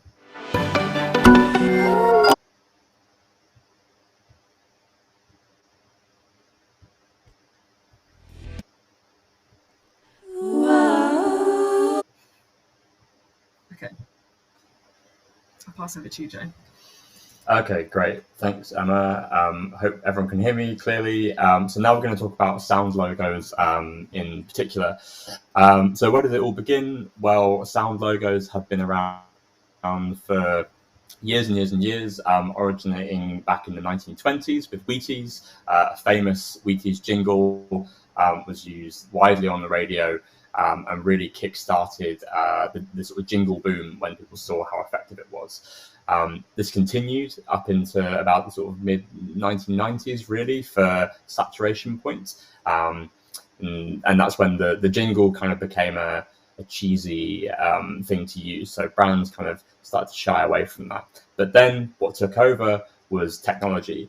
You can see the Nokia classic phone there. And the Nokia ringtone really became a big part of culture. People realized that sound could be in your pocket. And technology was a really good vessel for carrying sound and music. And this is what we call the audio revolution, really, starting at this point. So now we're in an audio-driven world. When you think about podcasts, when you think about sound-on platforms like TikTok, or when you think about in-home devices like this Amazon device here, voice activation, we are living in a sound-on world, and that's why audio branding and sound logos are especially important in this day and age. We have a nice stat here about sound and how people react to it. So people react to sound 17% faster than they react to visuals. This is from the University of Groningen. And yeah, it's a really insightful statistic to show you how powerful sound can be when it's used in a branding application. So why do we want to use a sound logo? Well, sound operates directly on our subconscious. So it's a really effective way to modulate emotions. We react really emotionally to sound, whether that's the sound of your mother's voice or, the sound of a song you used to listen to when you were a teenager. When you hear that again, at any point in your life, there's a deep emotional connection created there. So yeah, the right sound logo will add significant emotional depth to how the Wikimedia movement really is perceived. So we have some examples of sound logos here. And really, there are two schools of thought in a very simplistic way. So firstly, we have what we'd call a melodic logo. This is a sound logo that contains a melody, something that you could kind of replicate, you could sing, you could hum. So let's have a listen to an example of a melodic sound logo now. So you can hear clearly that melody there playing in that short form sound logo. Alternatively, we have what we'd call an atonal logo. And this is where the melody is removed and really we're relying on kind of timbre and sound design elements to create the sound logo. So let's have a listen to that.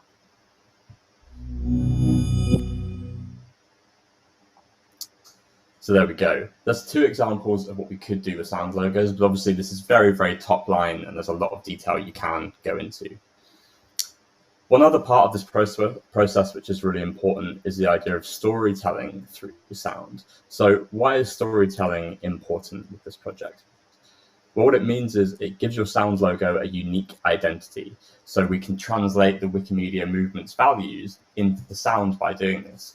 And what this does is it helps make your sound logo more individual and have greater meaning. You could have picked any of those logos that we just heard to represent the Wikimedia movement, but actually they have no relation to the Wikimedia movement. There's no story there. So we're asking, why is that logo the one that we're going to use?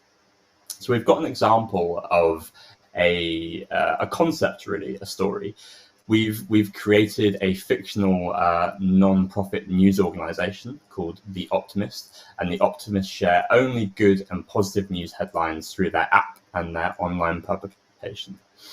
So if you imagine this brand exists, the brief for The Optimist sound logo could be how to capture the sound of optimism and positivity in sound. So what does optimism and positivity sound like in music? Maybe it's the major scale, as we heard earlier, or maybe it's sort of bright sounds. So there's a few different solutions that you could have to this brief. If we go on to the next slide, we can see some of these. So perhaps we could use a sound that moves upwards in pitch or in volume. So a sound that kind of rises up, sort of suggesting that positive outlook. Or perhaps it could be an angelic sound that also feels digital. So the reason for that is we've got to remember that The Optimist are an app, they're an online publication, so we're kind of juxtaposing an angelic human sound with something that maybe feels a bit more relevant to where they live. And then lastly, an open, free guitar strum in a major key. So a really simple way of distilling happiness and optimism in music there. So let's have a listen to these. Here's the first example, a rising sound moves upwards in pitch or volume.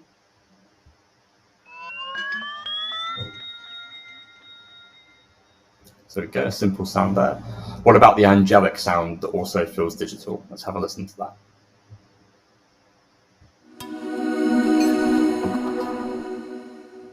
So you can hear that angel ooh there, but also this kind of digital sound underneath it.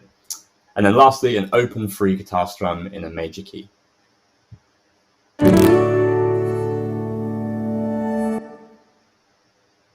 So hopefully that's all coming through clearly. Just 3 simple examples of how to bring that brief for the optimist to life in music. And this is similar to what we're going to be doing for the Wikimedia movement with this project.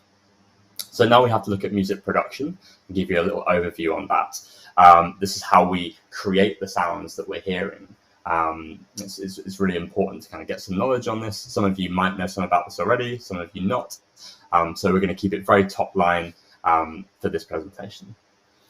So firstly, let's have a look at the tools that we can use to produce music digitally on a computer. There are a few different options that we're including in this presentation, and these are all freely available options. We have Ableton Live Lite, Audacity, which is an open source piece of software, Waveform/Traction, Pro Tools First, and Cubase LE. So these are all available for free to download, and they have different kind of styles really. It's up to you which one you choose. For this presentation, we're using Ableton Live Lite. It's something that we use at our company a lot, and it's a really good piece of software for getting really creative quite quickly with sound. So moving on to our first step in the production process, we're going to talk about recording. Recording is a vast, complex subject, but today we're going to distill it down to 2 really simple ideas. The first one is microphones, and the second one is MIDI. So microphones, I'm sure a lot of you know what a microphone is, or maybe you've used a microphone before. If you use Zoom or online meetings in any way, you definitely will have used a microphone. But this is how we translate acoustic sound in an environment into digital data, essentially. We can record what we're saying or what we're hearing or an instrument, and then that will be rendered in our music production software of choice. Then we also have MIDI. MIDI is a digital language, essentially, where we can program notation into our DAW, our audio workstation. And this can be played on different instruments. You can select your instrument you like. Perhaps it's a piano, perhaps it's a kalimba. You can be really flexible with that information that you record. So we've got 2 examples of these now. The first one is microphones. And this is a recording of me using Ableton to simply record a finger click. So let's have a look at that.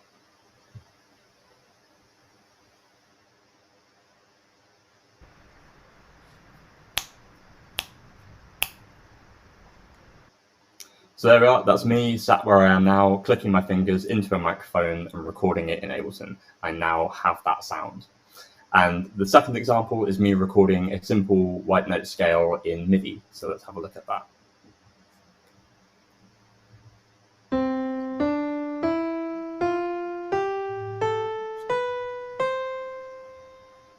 So there we go. That time the sound that's used as a piano, but like I said, we could change that sound to anything we like. The main thing is we've got that notation now, and we can use that in many different really creative ways. So now we're going to look at editing. There's, again, a big subject this, but we're going to cut it down to these 4 areas: adjusting, cutting, copying, and pasting. So, we copy and paste all the time on computers, whether that's in Word documents, PowerPoint presentations, wherever. It's the same with music and audio. So I think the best way to look at this is to look at an example of me doing some editing in Ableton. So if we can go to the next slide, we can have a look at that video and I can talk you through what's going on. So here we are back in Ableton. And what I'm going to do is I'm going to cut up my finger clicks that I recorded earlier. So I'm just snapping the audio there just at the start of those 3 clicks that I played in. And what I'm going to do is I'm going to put these on the grid. So they're going to be in time. I'm going to drag them to a set tempo. So they play as a pattern, as a rhythmical pattern rather than a random pattern. So you can see I'm moving them, dragging them into place there. I'm going to duplicate this last one, and then I'm going to loop them, and then we'll hear it. So what was a random selection of clicks is now a very simple rhythm. And that's some kind of basic audio editing in Ableton. Next up, we have mixing. Mixing is how we start getting really creative with audio and how we start changing and transforming sounds that we've recorded. 5 areas that we're looking at today are volume, so how loud or quiet something is. We're looking at EQ, which stands for equalization. So this is how you sculpt sound. This is how you remove or add frequencies to add more bass or add more high end.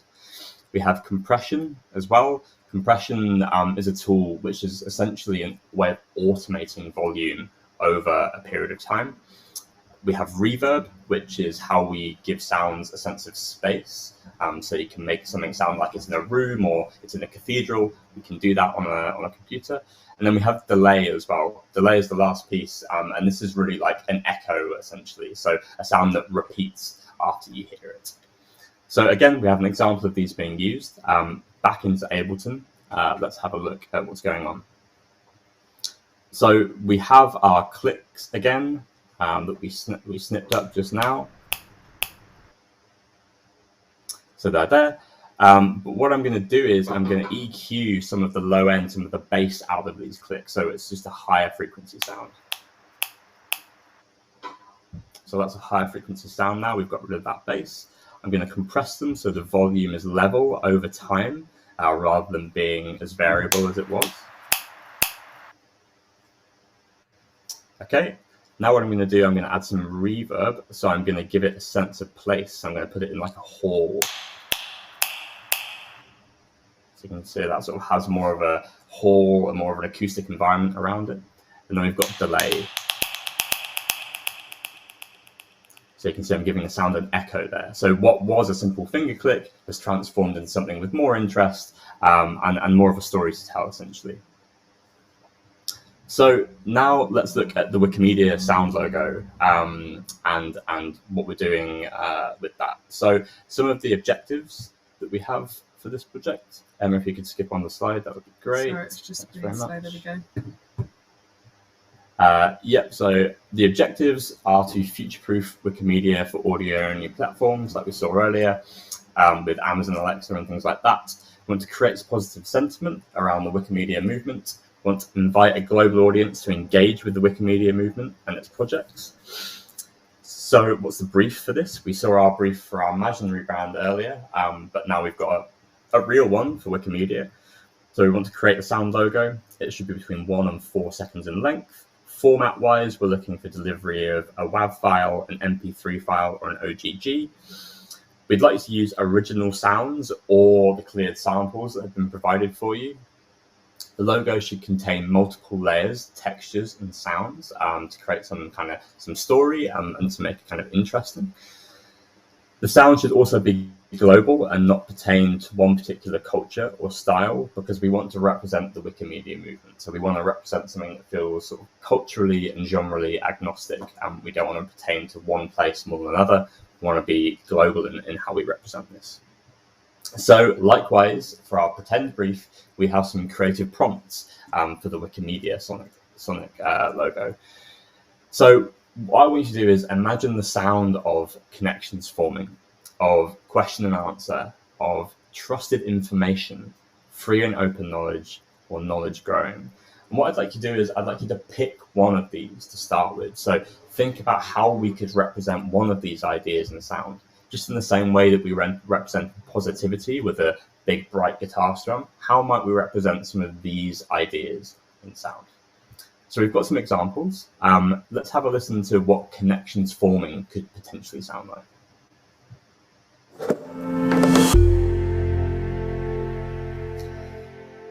So an interesting sound there, lots of different layers. It kind of has two parts, but it also has these sort of percussive elements that to me feel like they're kind of talking or forming or becoming something that's bigger than just their individual parts. Next up, we have question and answer. So let's have a listen to that.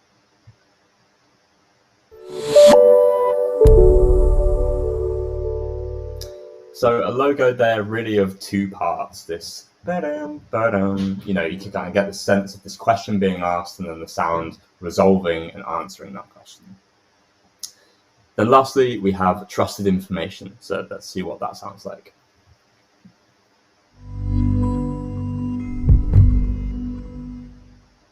So warm, grounded sound there, nothing too kind of out the box or too surprising, something that feels very kind of calm, very trusting, and very pure as well. So that's just some examples of what these could be. Obviously, we want to look at some tonal prompts too. So how the logo should feel when you're thinking about actually creating the sounds and the timbres. So we want it to be human, inspired, smart, and warm as a starter. And we want to make sure we avoid things that feel too technological or cold or synthetic or aggressive. We want to make sure we're sticking on that human kind of real sound. So we've got some examples of creating some of these logos now. The first one we're going to look at is this idea of knowledge growing. So for this, we're going to go back into Ableton and I'm going to make a very quick logo around this idea of knowledge growing. So let's have a look. So what I'm going to do is I'm going to drag in my finger snaps again. They're being reused. And I'm going to line these up on the grid like we did in the editing sequence, just to make sure they're in time with one another. So as you can see, I'm cutting out the audio, deleting it, and then duplicating. So 3 very, very faint finger clicks. But I want them to be slower than that. So I'm going to add some more space between them. And I'm going to automate the volume so they gradually get louder over time. So there you go, you can hear that, that, that. Gradually getting louder. I'm going to add some MIDI in here, so add a melodic tone. So a little Jojo bell there, instrument I'm using. And what I'm going to do is with this MIDI note that I've recorded, I'm going to line it up with those finger snaps. So they'll be playing at the same time as one another. To kind of add another layer to that sound. So that Jojo bow is playing in time now, which is great. And then what I'm going to do is I'm going to add a human layer. So I've got this kind of chatter sample that I've found of people kind of talking in a room. I'm going to turn the volume up on that slightly, and I'm going to put that underneath everything. I'm going to also automate the volume on that to rise. It's a little bit too quiet for me though, that chatter sample. I can't really hear it, so I'm going to turn the volume up a bit more. So hopefully you can hear that kind of just underneath there. And I believe that's it for that logo. We can hear it on the next slide in full.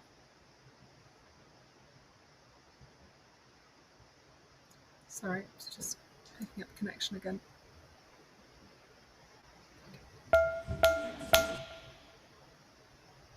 Fantastic.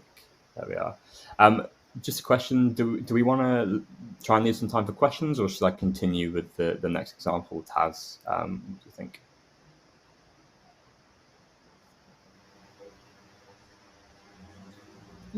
I can't hear you. Can you hear me now? Yep. Yes. Yes, let's go with the next example for sure. Great. Okay, so we've got one more example for you of a logo being created, and this is the idea of connections forming. So let's go in and see what we can do with this. So back into Ableton, and I've got a sample that's from the library that's been provided to you. It's the sound of a kitchen clock. But the first thing I'm going to do is record some MIDI in. So I've recorded kind of like an African instrument there, and I've played a chord in on Ableton there. And what I've done is I've used an arpeggiator to kind of make the notes run through rather than have a solid chord being played. What I'm going to do is just line that MIDI up so it comes in at the right time. Just clean that clip up there. And then what I'm going to do is I'm going to automate a parameter on the instrument that makes it more bright over time. So last time I did volume, this time I'm going to make the sound brighter as it plays through. So I'm just automating that parameter now, you can see there. So you can see that sound just growing and opening up as we move through. Then I'm taking my sample of the kitchen clock, but what I want to do is I want to speed it up slightly so the second hands tick more quickly. So what I'm going to do is I'm going to warp this sample in Ableton, which is a sort of slightly advanced technique, right? Speed it up. And then I'm going to lay that underneath. Again, that's a little bit quiet for me, so I'm going to turn it up in volume so I can hear it. I'm also going to add some reverb. So there we go, that's kind of coming together a little bit now. But what I also want to do is automate the volume on that and shelve out some of that low end, so remove some of the bass from the sound.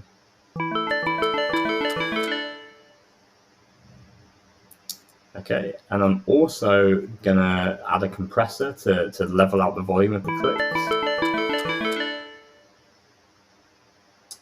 Okay, the logo is starting to come together now, but I want to make some more movement on our African sound there. So I'm going to add a filter that sweeps over the frequencies as we play through the sound to give it some more movement.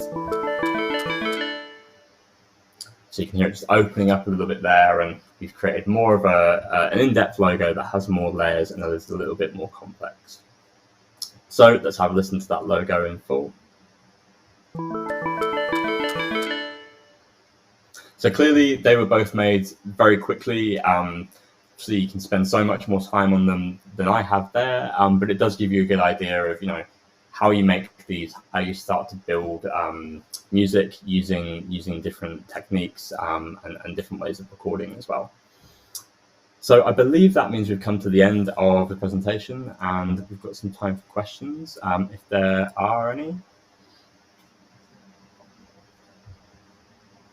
Yeah, please feel free to just write them in the comments. And thank you again all for sticking around. Sorry about those technical difficulties we had at the beginning, but yeah, we've got a few more minutes just to answer any questions you've got. And I also think Taz was updating some useful info about where you can find more about the contest on the chat. So hopefully you've seen all of that. Yeah, I've put some info in the chat. I just want to say thanks very much to Emma and Joe for a great presentation. This presentation will be available on Commons soon after Wikimania, so everyone can review and pause at their leisure and have a go at making some great sound logos. Just some information for everyone in case they didn't see the chat or on YouTube they weren't able to either. Just to let everyone know, the Sound Logo contest will launch on September the 13th. And in the meantime, you should definitely familiarize yourself with the contest page. That link is in the chat. Also, we have 5 community liaisons that are working with the Sound Logo project team. You can get hold of them and the Sound Logo project team at soundlogo, one word, at wikimedia.org. So we, myself and my 3 colleagues on the project team, Matoto, Merdad and Lena will be checking out that email address. And we'll be forwarding on to the liaisons as well. There's also a great collaboration space called the Sound Lab, where you'll be able to kind of get creative, share thoughts, and work with other Wikimedians as well. If you have a concept and you're not really sure how to create it or develop it, we'll be offering workshops soon after Wikimania as well, a bit closer to the contest. So feel free to share your thoughts via that email that I gave you, soundlogo@wikimedia.com. And lastly, we're looking for volunteers to join our screening team. So the screening team will be reviewing Sound Logo submissions as they come in. So they'll be mostly reviewing them for technical factors like length and file type, file size, length, vandalism, things like that. if you're interested, we'd love to hear from you. Please get hold of us at the email soundlogo@wikimedia.org to join the screening team as well. Just checking if we've got any questions. I'll hand back to Emma and Joe just to see if there's any questions. If not, yeah, perfect. We do have a question from Ludovic who said, already asked in Q&A, but in case this doesn't get across, how much uniqueness and originality do we need for a sound logo in sort of legal and practical terms? So as the part of the contest, you can create sound logos either using completely original sounds, or you've also got the copyright-free samples that are available to you in the sound bank. So we obviously understand that within music, you're not going to know every single piece of music in the entire world, but you need to either make sure that any sample you're using is completely copyright-free, or to very much the best of your knowledge, it isn't the same or very similar to something that you already know that exists. So yeah, we encourage quite unique and original concepts, original ideas for those sound logos. Hopefully that helps answer your question. But there'll be more about it on the sort of FAQ sections of the contest platform as well. Where can I get the tools to make the sound logos? So the list of free production platforms that we shared today will be, I think if you Google them or search them online, you'll be able to find them very easily, and they are all free to use, but you are welcome to use any other music platform, production platform that you know of. If you prefer to do that, then go for it. And that list will be available on the contest platform as well. Were there any other questions? I don't think I can see any other questions. Probably got one more minute if anyone has anything else.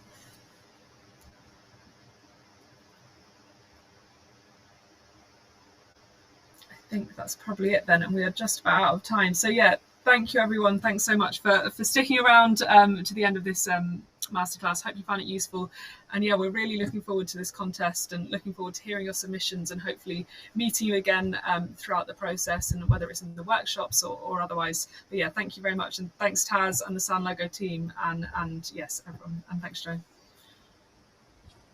thanks everyone. Thanks Emma, thanks Joe. Take care everyone. See you everyone. Bye-bye. Bye.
Hello and welcome to Crisis and Glam.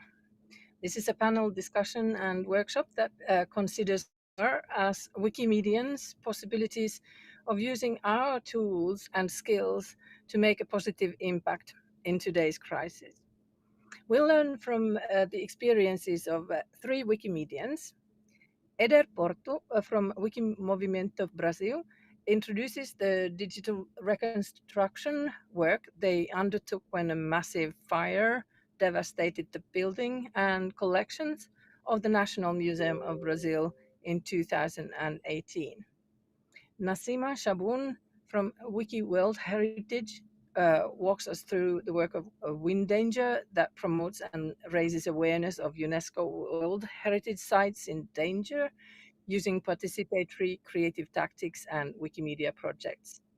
And finally, Hanna Osadchuk from Wikimedia Ukraine talks about open access to cultural heritage as seen from within the ongoing war. I am Susanna Ones from Avoinglam, Finland, together with Patricia Diaz-Rubio from Wikimedia Chile. We will be moderating this discussion. Linda Saukko-Rauta records the ideas and discussions by drawing, and the result will be shared openly after the event. So over to Patricia. Thank you, Susanna, and thank you all of you for participating, for creating this opportunity to have such a diverse panel where we expect to learn from territories that seem so different, right? Like Finland, Brazil, Ukraine, Morocco, and the Middle East, and Chile, of course.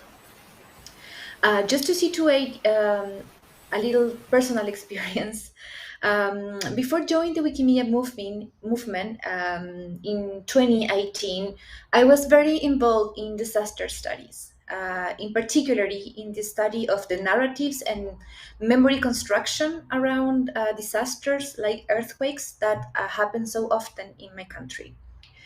And since I started working with Wikimedia Chile, I have wondered how to conjoin these two topics. And I'm really looking forward to learning more about your different experiences as Wikimedians facing different types of crises, from disasters to war to conflicts, and hopefully create new networks of wiki collaborations around this matter. So we have a workshop. We have presentations first, and then we have the workshop part, and we have the chat. So I wonder, would you be willing to talk us through that, Patricia? What we have the parts, how to work. Yes, well, actually, like you said, we had the Etherpad that we invite you to write, well, your names, where are you from, maybe if you participate in a Wikimedia structure, you can write that down, and we encourage you to leave any kind of questions or reflections, experiences that you want to share with us, with the presenters, and with the community. We really invite you to write all your ideas there, so we can share them after with the presentators. Susanna. Yes.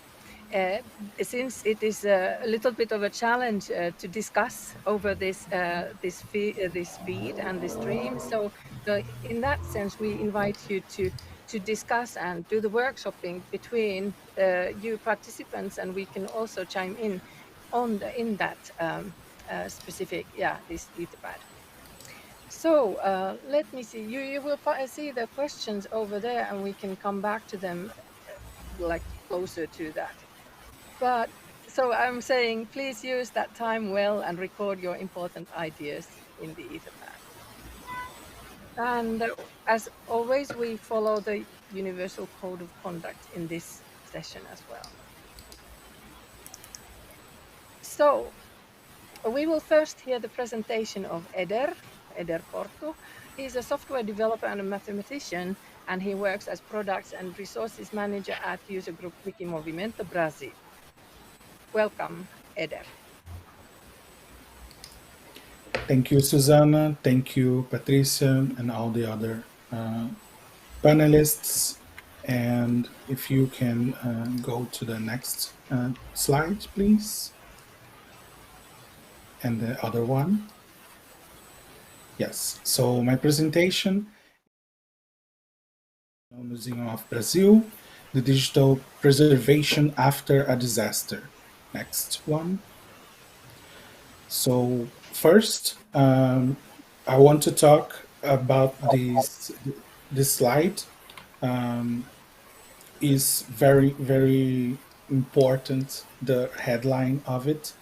There is a deadline. I want to introduce this notion of the deadline in the sum of all knowledge, all human knowledge. I can't stress this enough, so I made bold, italic, and underlined that there is a deadline.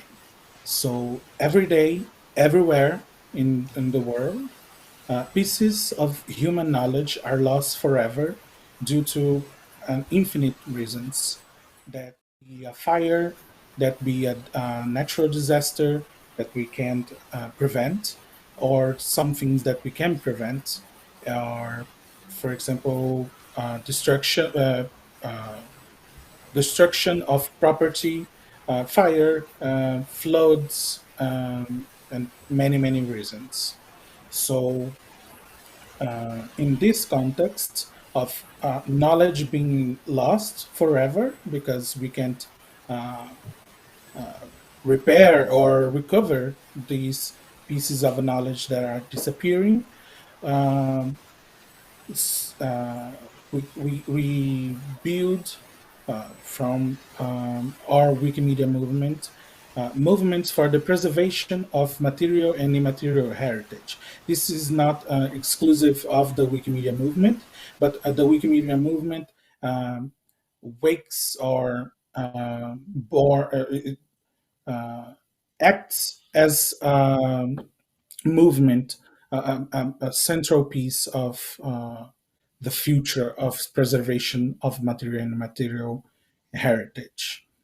So we actually wrote about an article about the fire of the National Museum of Brazil. And in the next slides, I will present the links.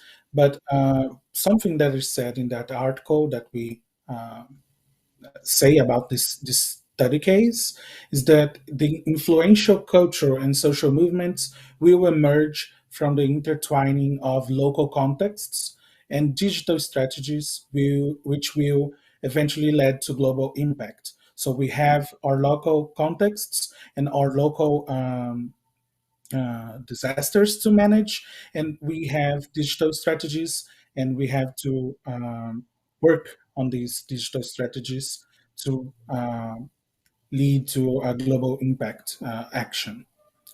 And I put a link on there on the essay on Wikipedia. There is a deadline that details this notion. Next one, please. So about the National Museum, or Museu Nacional in Portuguese, it was established in 1818 by the imperial family, and it still exists, the oldest educational and scientific institution in Brazil, and it was created already in that time with the intent of becoming educational and scientific dissemination purposes. In 1989, it starts to occupy the Passo de São Cristóvão. It is the building in the back of this image, and it's a historical building. It was the residency of the imperial family. In 1889, we changed to a republic, and that became the house of the museum.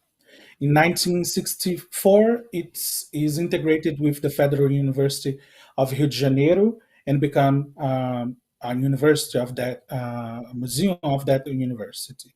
And it had one of the largest collections of natural history and anthropology in the world, with 2 million, nearly 2 million, 20 million artifacts in its collection. Next one, please. And in September 2018, disaster struck upon the museum, and a massive fire destroyed the building uh, com- completely, and um, most of its collection. It's estimated 95% of the collection, but we have some recovery, some items were recovered, and I don't have the statistics on that, but it was estimated 95% at the time. We are talking here artifacts and collection of the museum, things like species that were collected in the uh, botanical and insects and other animals. And we are talking also about that touch deeply in me. We lost some indigenous recordings of languages that don't exist anymore. The people that spoke those languages don't exist anymore, and in the museum were the only recordings of those languages, and that it's a loss for the whole humanity, and not only for Brazil.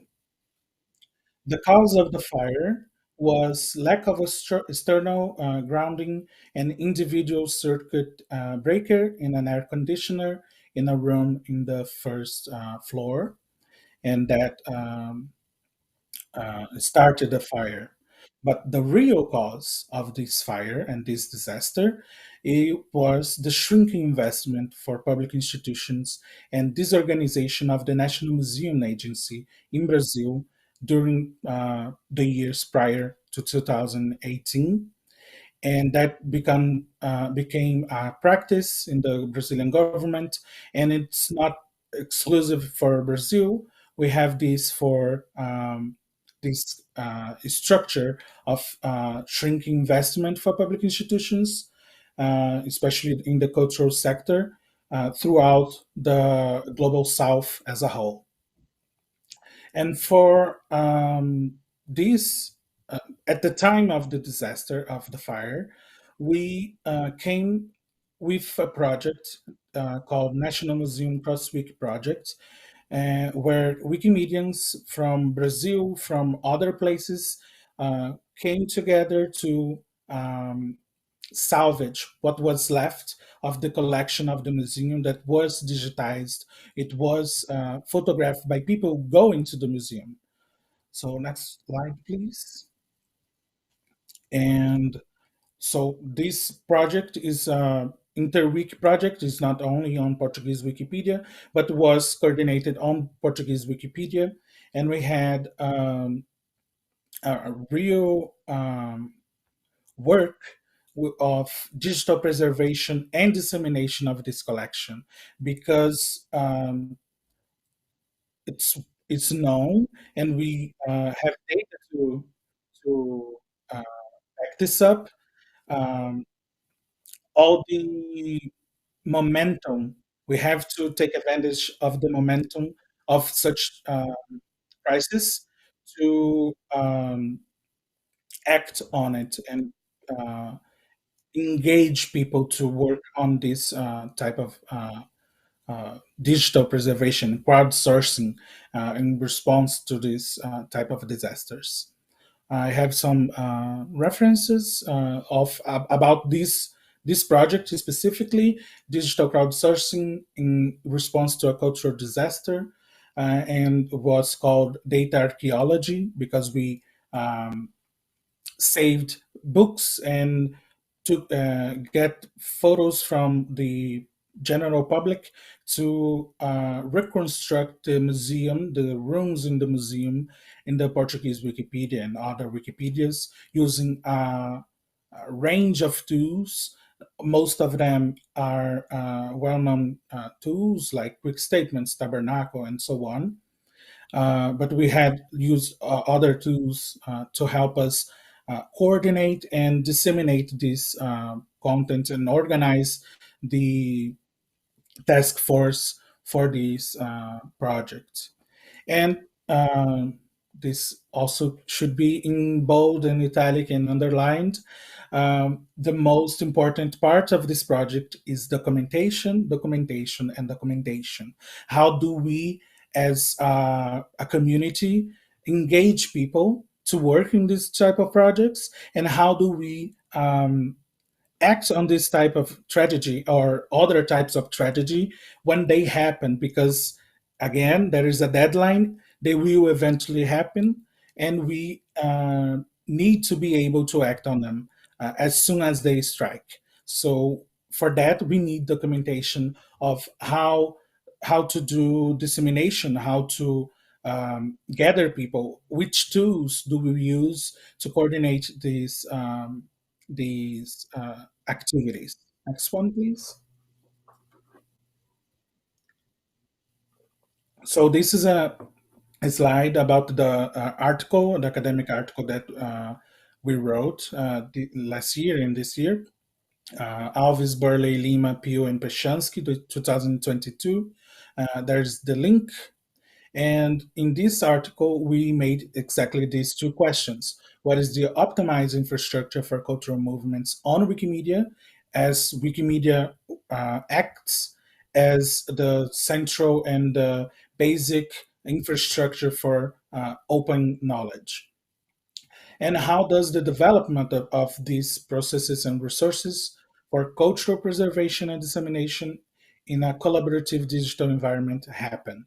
So we answer these questions in the article, and we invite you all to read it and to contribute to these conclusions. I think the next one. Yeah, and I pass the stage for the next one. Thank you. I would briefly like to, here in the middle, thank you, Eder. And I would like to bring on the screen the illustration Linda is working on while I'm saying the next few words.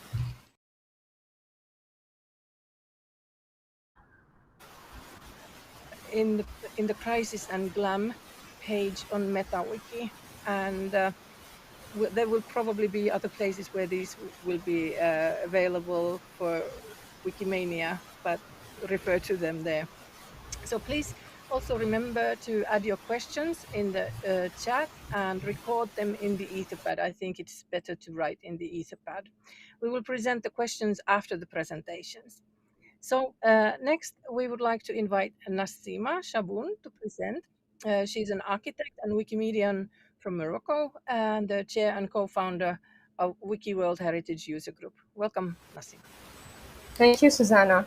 I will present a project that is still ongoing in Wiki World Heritage, which is called Windanger. Actually, Windanger's scope is to document the World Heritage sites that are endangered.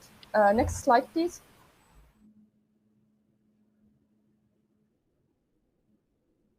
World Heritage sites are inscribed on the danger list, either because of conflicts, mismanagement, or natural disasters. And the aim of Windanger is to create wiki-based interactive content that will be appealing to different audiences in order to promote and raise awareness about these sites. Next slide, please. So the question is why we are intending to document thoroughly these sites and why we would like to create a more interactive and appealing content.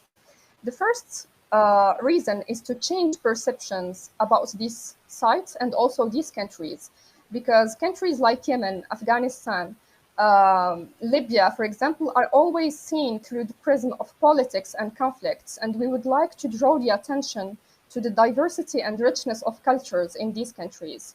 And on the other hand, we would like to contribute in helping heritage professionals architects, archaeologists, and reconstruction professionals in order to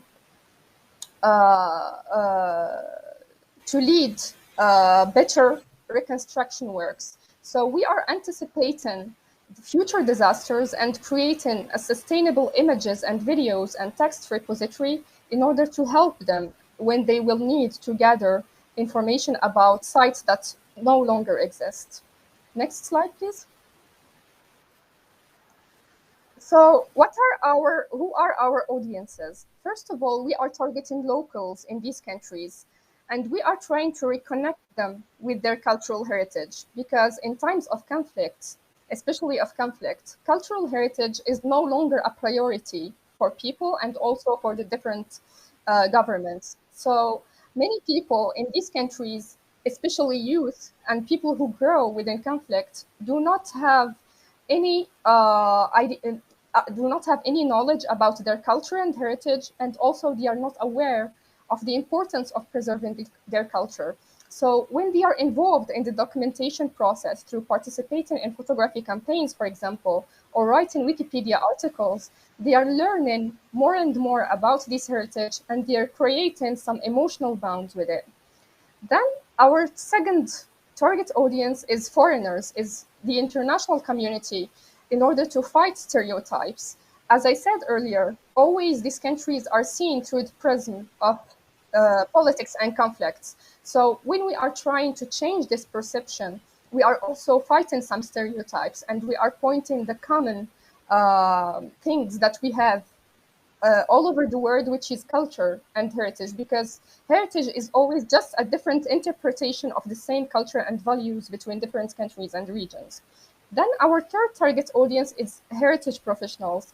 And speaking from the perspective of an architect, any photo that exists on Commons might be very helpful and of extreme importance, especially for architects, because some photos, even if they are not in a very good quality, they can have a load of information that that sometimes we don't pay attention to. For example, architectural details, the type of damage for buildings. They can give an idea about the construction technique, etc. And this image, for example, of Taki Zafar in Afghanistan that we could have, that we could collect during our photography campaign, can show how a photo bear a lot of information about the type of construction and also of the different details in a building. Next slide, please. So now the question is how we are going to do this, how we are going to reach these different audiences. Of course, everybody, I believe that everybody knows Wikipedia, but are all the people all over the world aware of how Wikipedia works or how to use Wikipedia in an effective way? And the most important thing is, are they aware of the existence of the sister projects? Because Wikipedia is the most famous project, but not everybody is aware of Wikidata, for example. So what we are trying to do through Windanger is to leverage the different possibilities and options given by Wikidata, of course, to linking it and to creating synergies with the other projects like Wikipedia and Commons. And we are trying to make all this content accessible to the people who have no clue what Sparkle is, for example.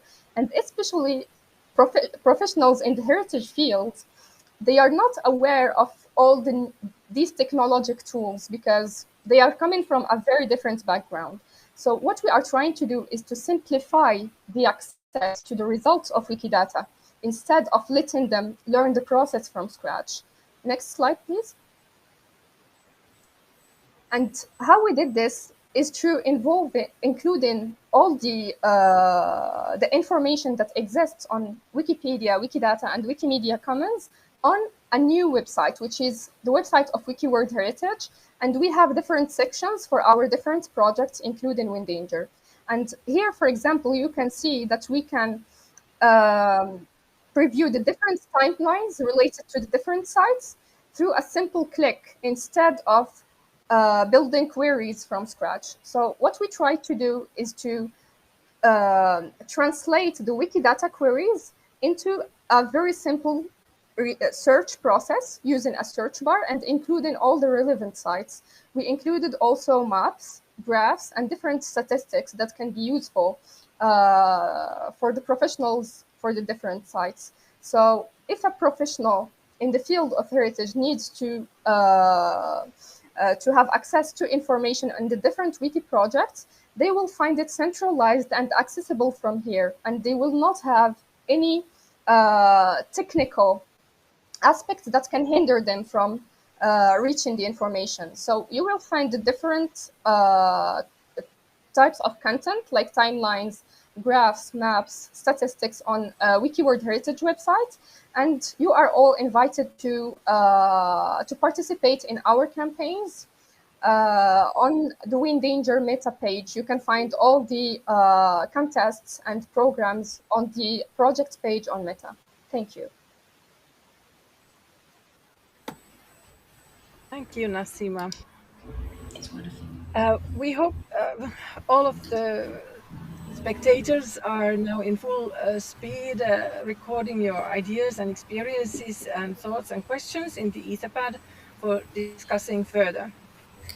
And I would also like to, if we have the opportunity, to have a peek at what Linda has been drawing while we've been hearing from the Wikimedians, but we can also have a look at that later. Oh, well, here. So we'll spend a moment to have a look. Linda does this live recording, graphic recording, and these images will be available under open licenses after the event. But to go fast forward, we will now invite Hanna Osachuk to talk about her experiences. Hanna works as a GLAM and Education Program Manager in Wikimedia Ukraine, and Hanna will also introduce Vyacheslav, a fellow Wikimedian, and welcome Hanna and Vyacheslav. Yeah, thank you, Susanna. Thank you for this opportunity to share like our insights, our view on how to preserve cultural heritage as it's seen from within the ongoing war. So what I wanted to say the most is like this crisis is still happening. This is why we have this very black and white perspective, and it's sometimes is very helpful to understand where your enemy is and who are you fighting for and what are you fighting for, because it gives absolutely amazing understanding what is worth saving and what is worth fighting for. We deeply care about our language, about our cultural heritage, prominent people of the past and the present, and our heroes who are fighting for our freedom today. And it is worth mentioning that Ukraine is a pretty big country. It's one of the largest European countries, and we have more than 5,000 museums, more than 15,000 libraries all across Ukraine. And unfortunately, now more than half of it are not functioning properly. Some of them because they're occupied by Russian troops, they're on that territories which are like occupied now, or because of the threat of a constant shelling and bombing by Russian aviation and artillery. So it is an interesting perspective as a manager who is responsible for working with librarians and museum workers and archivists to see how it's all different now, how they are understanding why putting their data online is important. So also I want to stress that the main efforts of Wikimedia Ukraine since February 24th is on supporting the community. And our cooperation with the GLAM institutions are mostly like a common projects, digitalization, and everything like that is frozen for 6 months now mainly because they can't operate under this constant threat of being shelled. Next slide, please. Next one. Yeah.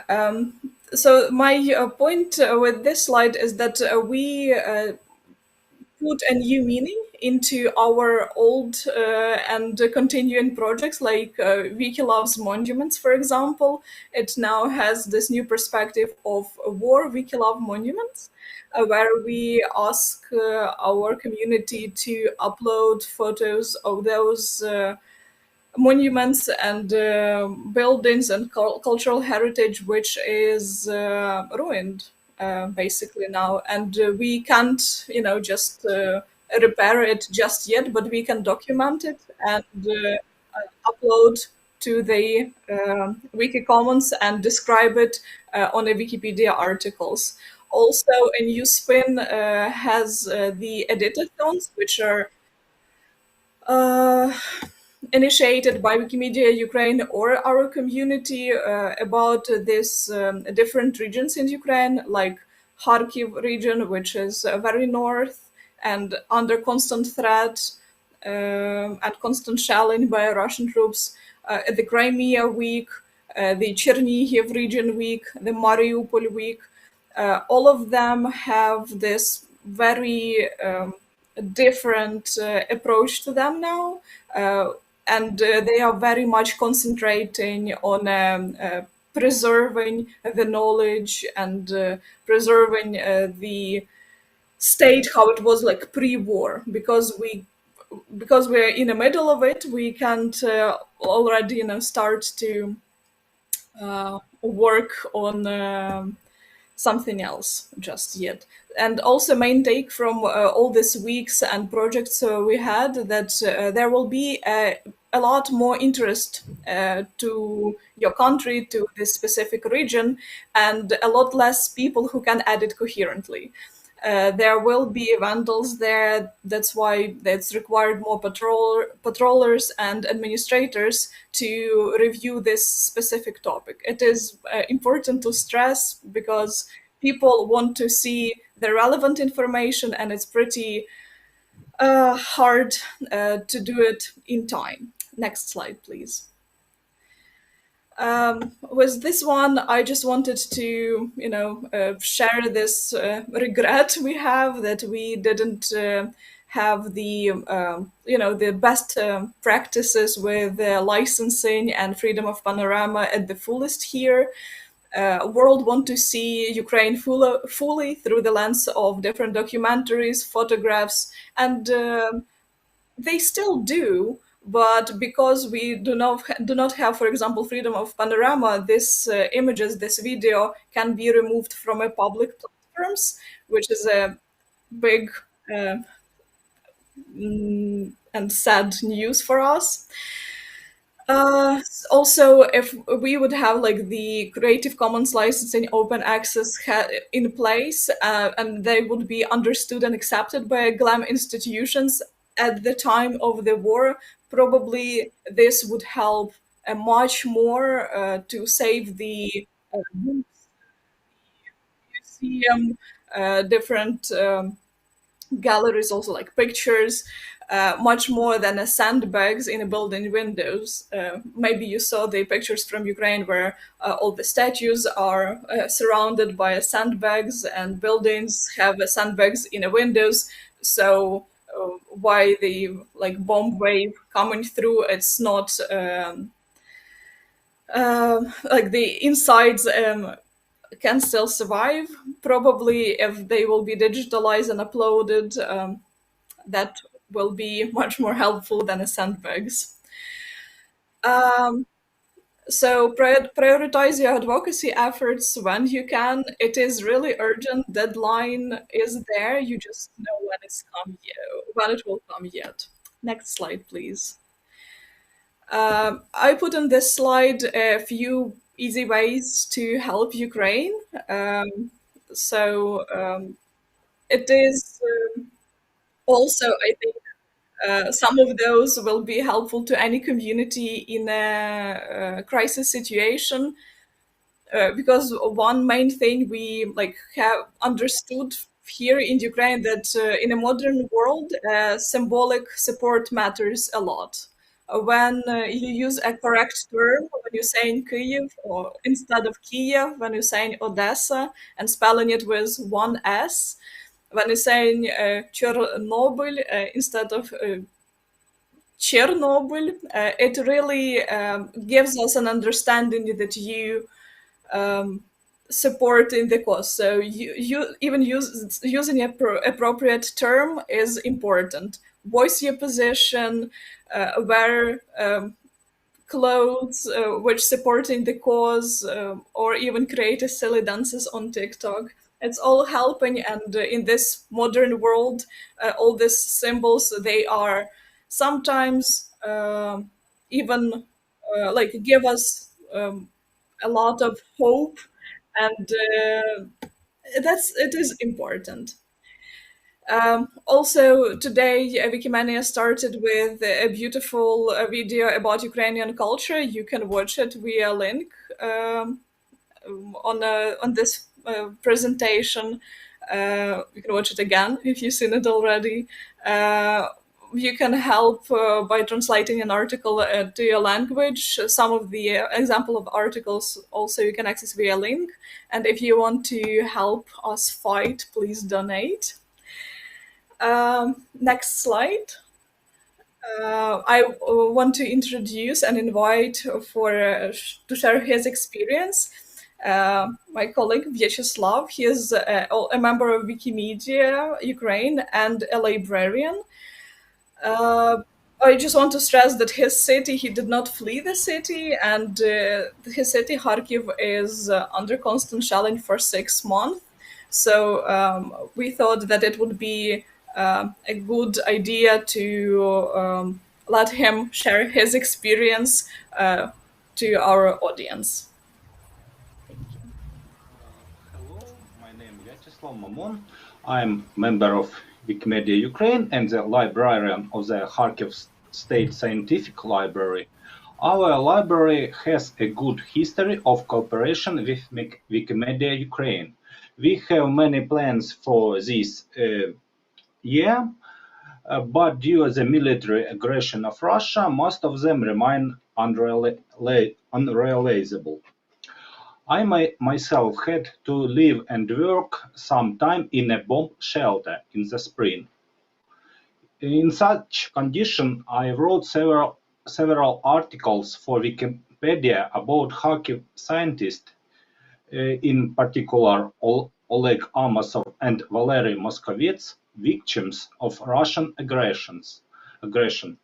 I also digitalized and posted on Wikisource several articles from 1918 year, scans of which I made before the war.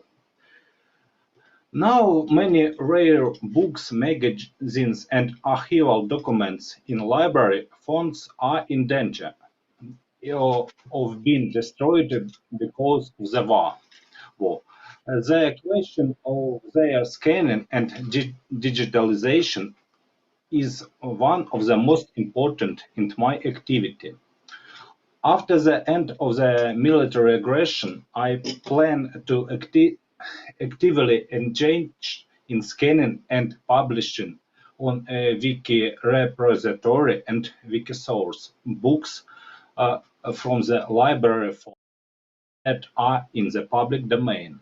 It is planned that this will be a joint project with Wikimedia Ukraine. Preliminary negotiations were held in the spring of this year.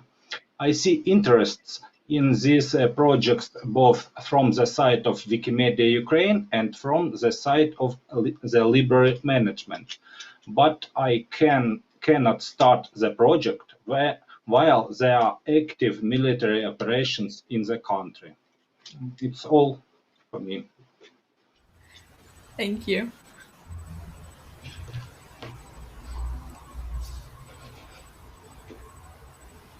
Thank you, Hanna and Vyacheslav. I would like to ask if the audience has already asked questions. Maybe Patricia, you could. We do tell. have some questions. Yeah, actually, we have questions for Nasima and Eder for now, but we really encourage you to leave questions, comments, or your own experiences or ideas with this topic in the Etherpad. For Nasima, Windanger have engaged alliances or collaborations with institutions that might help you or help you to promote this project. What kind of support or resources would you need to ensure the work that you are doing in this project? Thank you for this question. Actually, in Windanger, each time we worked in a country, we were collaborating with a local NGO. So we worked with a Libyan organization and a Yemeni organization. And once we started our collaboration with an Afghan NGO, Kabul fell in the hands of Taliban, so we lost contact with our collaborators. And instead of this, we found many international institutions that were very interested in Afghanistan at the moment. So we worked with WH International. And how we were working with them is through enabling and building capacity for locals to lead the wiki activities themselves in their countries. So we conducted training of trainers, especially in Wikipedia, and those who received the trainings, they were able to organize editathons in the country. And we also launched online photography campaigns that were widely advertised by the NGOs. And we tried also to collect some testimonials, some video testimonials from heritage professionals in these countries. So all the work was made through partnerships and collaborations. For the support, actually, besides improving the content through translation, through donating photos if you are from one of the countries that have endangered sites, we also would like to have some more material that explains what is Wikimedia, what is the Wikimedia movement, and what is the importance of the wiki projects. Because the biggest challenge that we faced is to raise awareness and really explain what Wikimedia is and what is its importance in countries where there are no pre-existing Wikimedia communities. So we found that people are not aware of the importance of the movement. They are not familiar with the notions of open knowledge, and they don't understand what help and what contribution can the open knowledge have to defend and preserve their heritage. And we struggled in finding material that we can use to explain what Wikimedia is.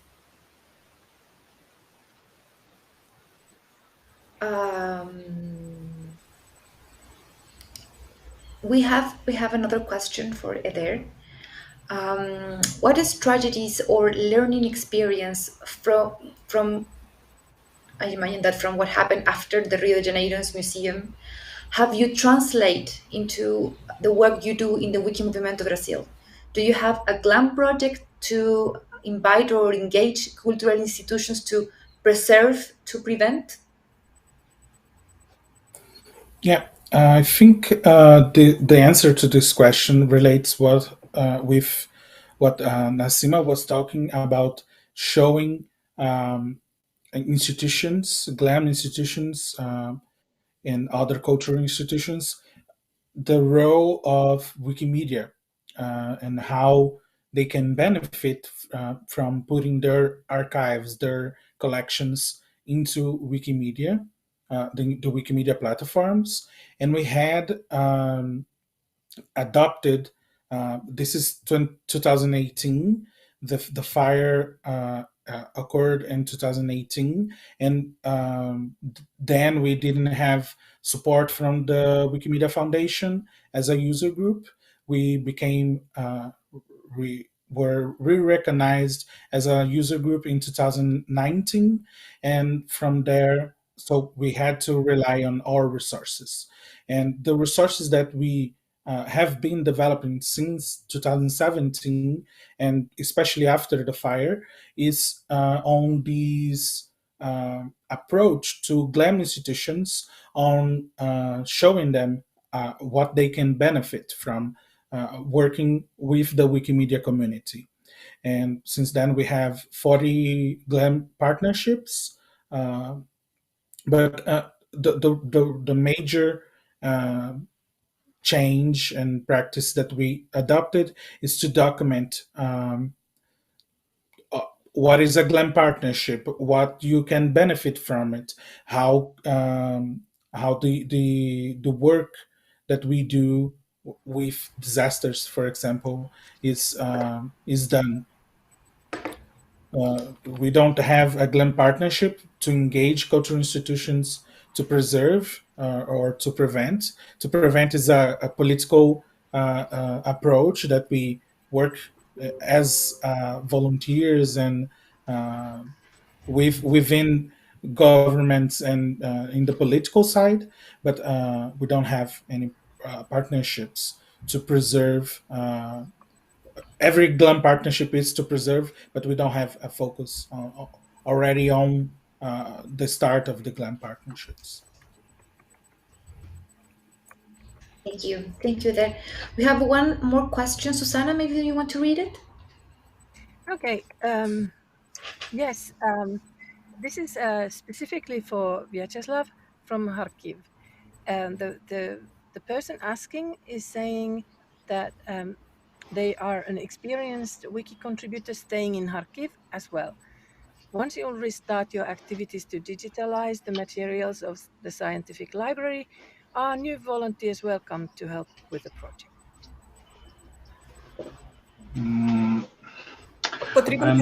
Not so good.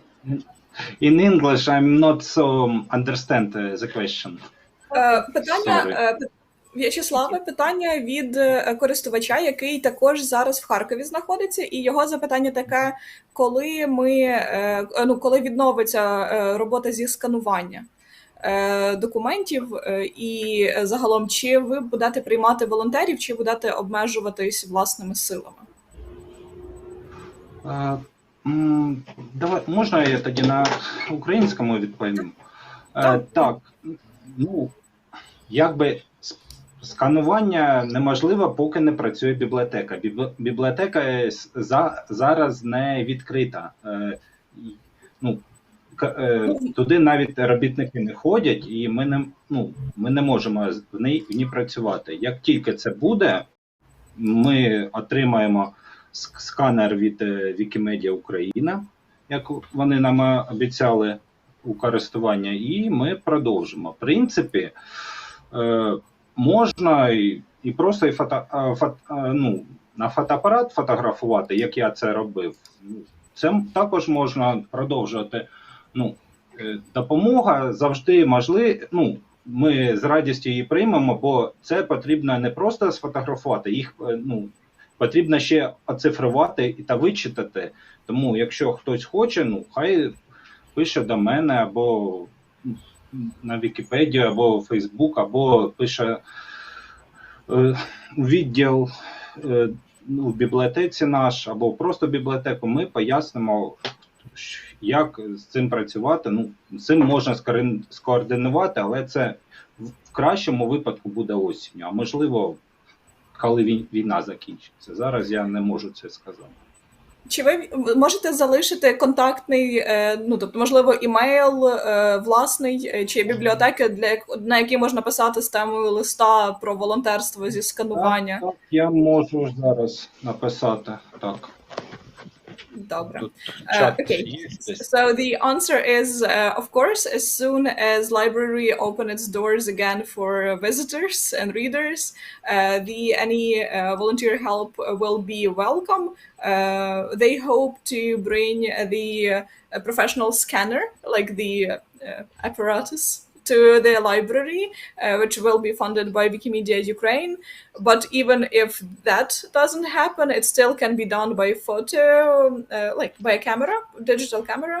the thing is, it's not only the photographing and scanning, it's also a proofreading and a lot of work like that. So Vyacheslav will text us emails or contact numbers which can be contacted to help with this work, and by his very optimistic prognosis, it can start at autumn or after the actual, the Ukraine win in this war. So that's a victory in this war.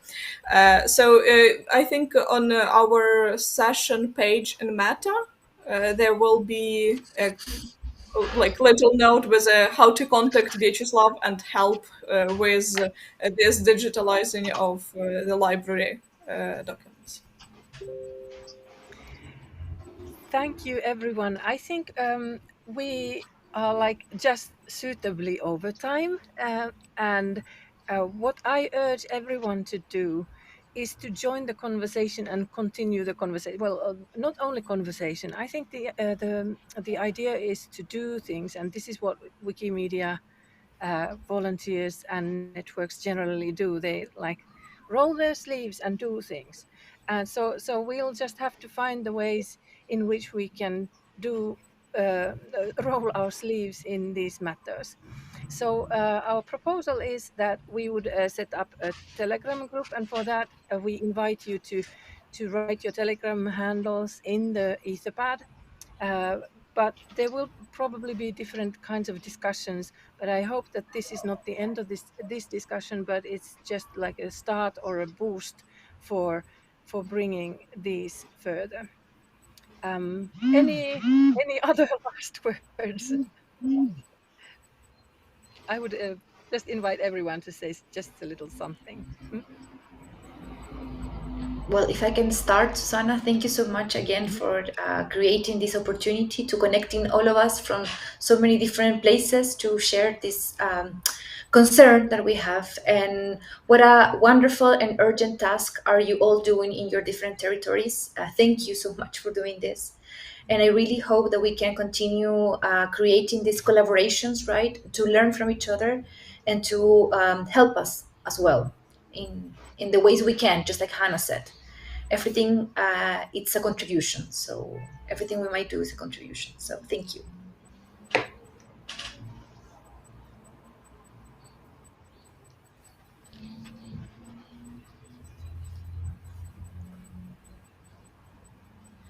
Anyone, you may pick up the mic. Yeah, I can jump in.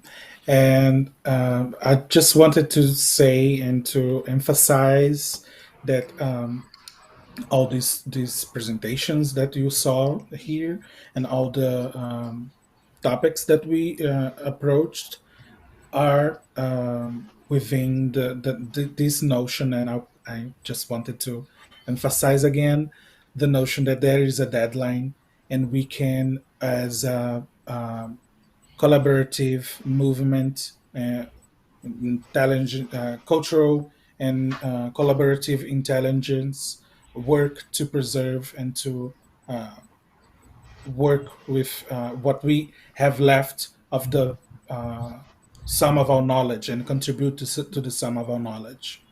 And that is our mission as Wikimedians.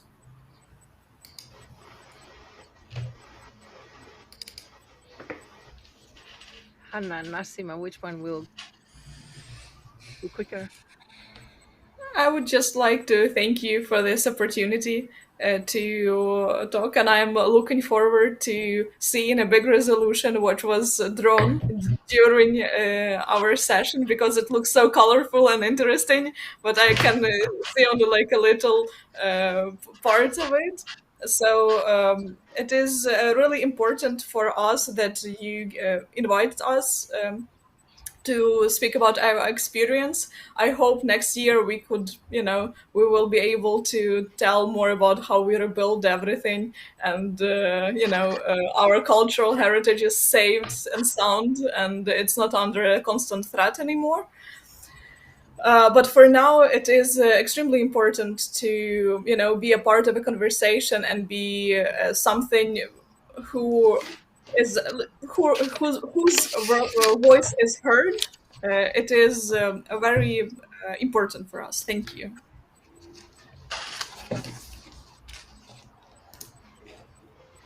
Nasima, I wonder if you are capable of speaking? Maybe not. Nasima has had to leave for another session. So I also thank again and thank Linda, whose drawing is up on the screen, and wish you all a wonderful Wikimania. And we will be seeing these results in the project page, in Crisis and Glam on Meta, and around the web. Thank you so much. I think we are saying bye for today. Thank you.